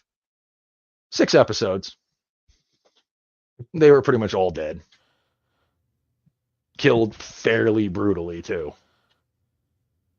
And Zeta Gundam, the main character within the first 10 episodes, sees his mom get killed and then ends up killing his own dad. And sorry for the spoiler, but he ends up as a vegetable at the end of the series. So it's like, wow, your protagonist turns into a comatose vegetable at the end. Yes. Huh. Not on. I mean, you say this, and I'm like, Well, yeah, did you see I can see that with Gundam. I can see. Did you see the Hathaway Flash movie that came out a couple years ago? No, I don't think I did. Okay, so this is in a timeline after Char's counterattack. So Char's dead, Amuro's dead, Unicorn has happened, Narrative has happened. It pretty much involves Bright Noah's kid. So it is Universal Century. It is Universal Century. So you remember Commander Bright from the original? Yes. Yep. He's now like an admiral. And his kid is a fucking terrorist. This shit's getting dark. And from what I know, and you can call spoilers, but it's been out in light novel form for decades now. It's not something new that they wrote. When they finally do catch him and they realize who the head terrorist is, i.e. Bright's son, Bright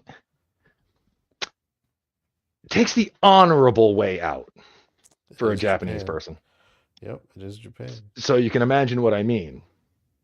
Harikari. Yep. So here is the guy who's seen the most shit in that timeline. He's been a part of every one of the major conflicts. Every single one.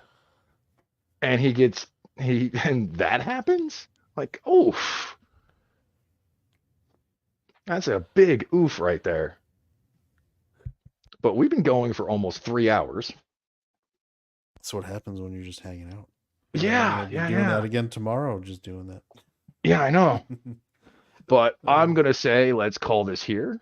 Yeah, that's a good And got a couple things to talk to you about backstage real quick. Sure. But I want to thank everybody for hanging out. Smokey, thank you for hanging out. I have a feeling we're going to be stomping on some bugs in a few minutes. Yep. You and me, at least. Gonna see an alert that says Smokey is playing Helldivers pop up any minute now. I want to thank Aaron for popping on, Pele for hopping in the chat, my buddy Rabbit being the smartass that he is, Joe's Atmosphere, Pope Metallicus. Thanks all you guys. You guys always come at least pop in. when I do one of these. And yeah, you kind of went off on all sorts of tangents. If you go and watching these older streams that I've done, they kind of go the same way.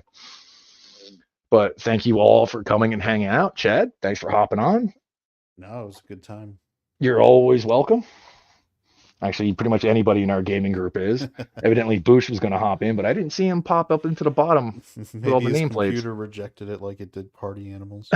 Could be, could be. But well, guys, I will. For all those who talk to me on a regular basis out there, and you know who you are, I will be in touch with you soon.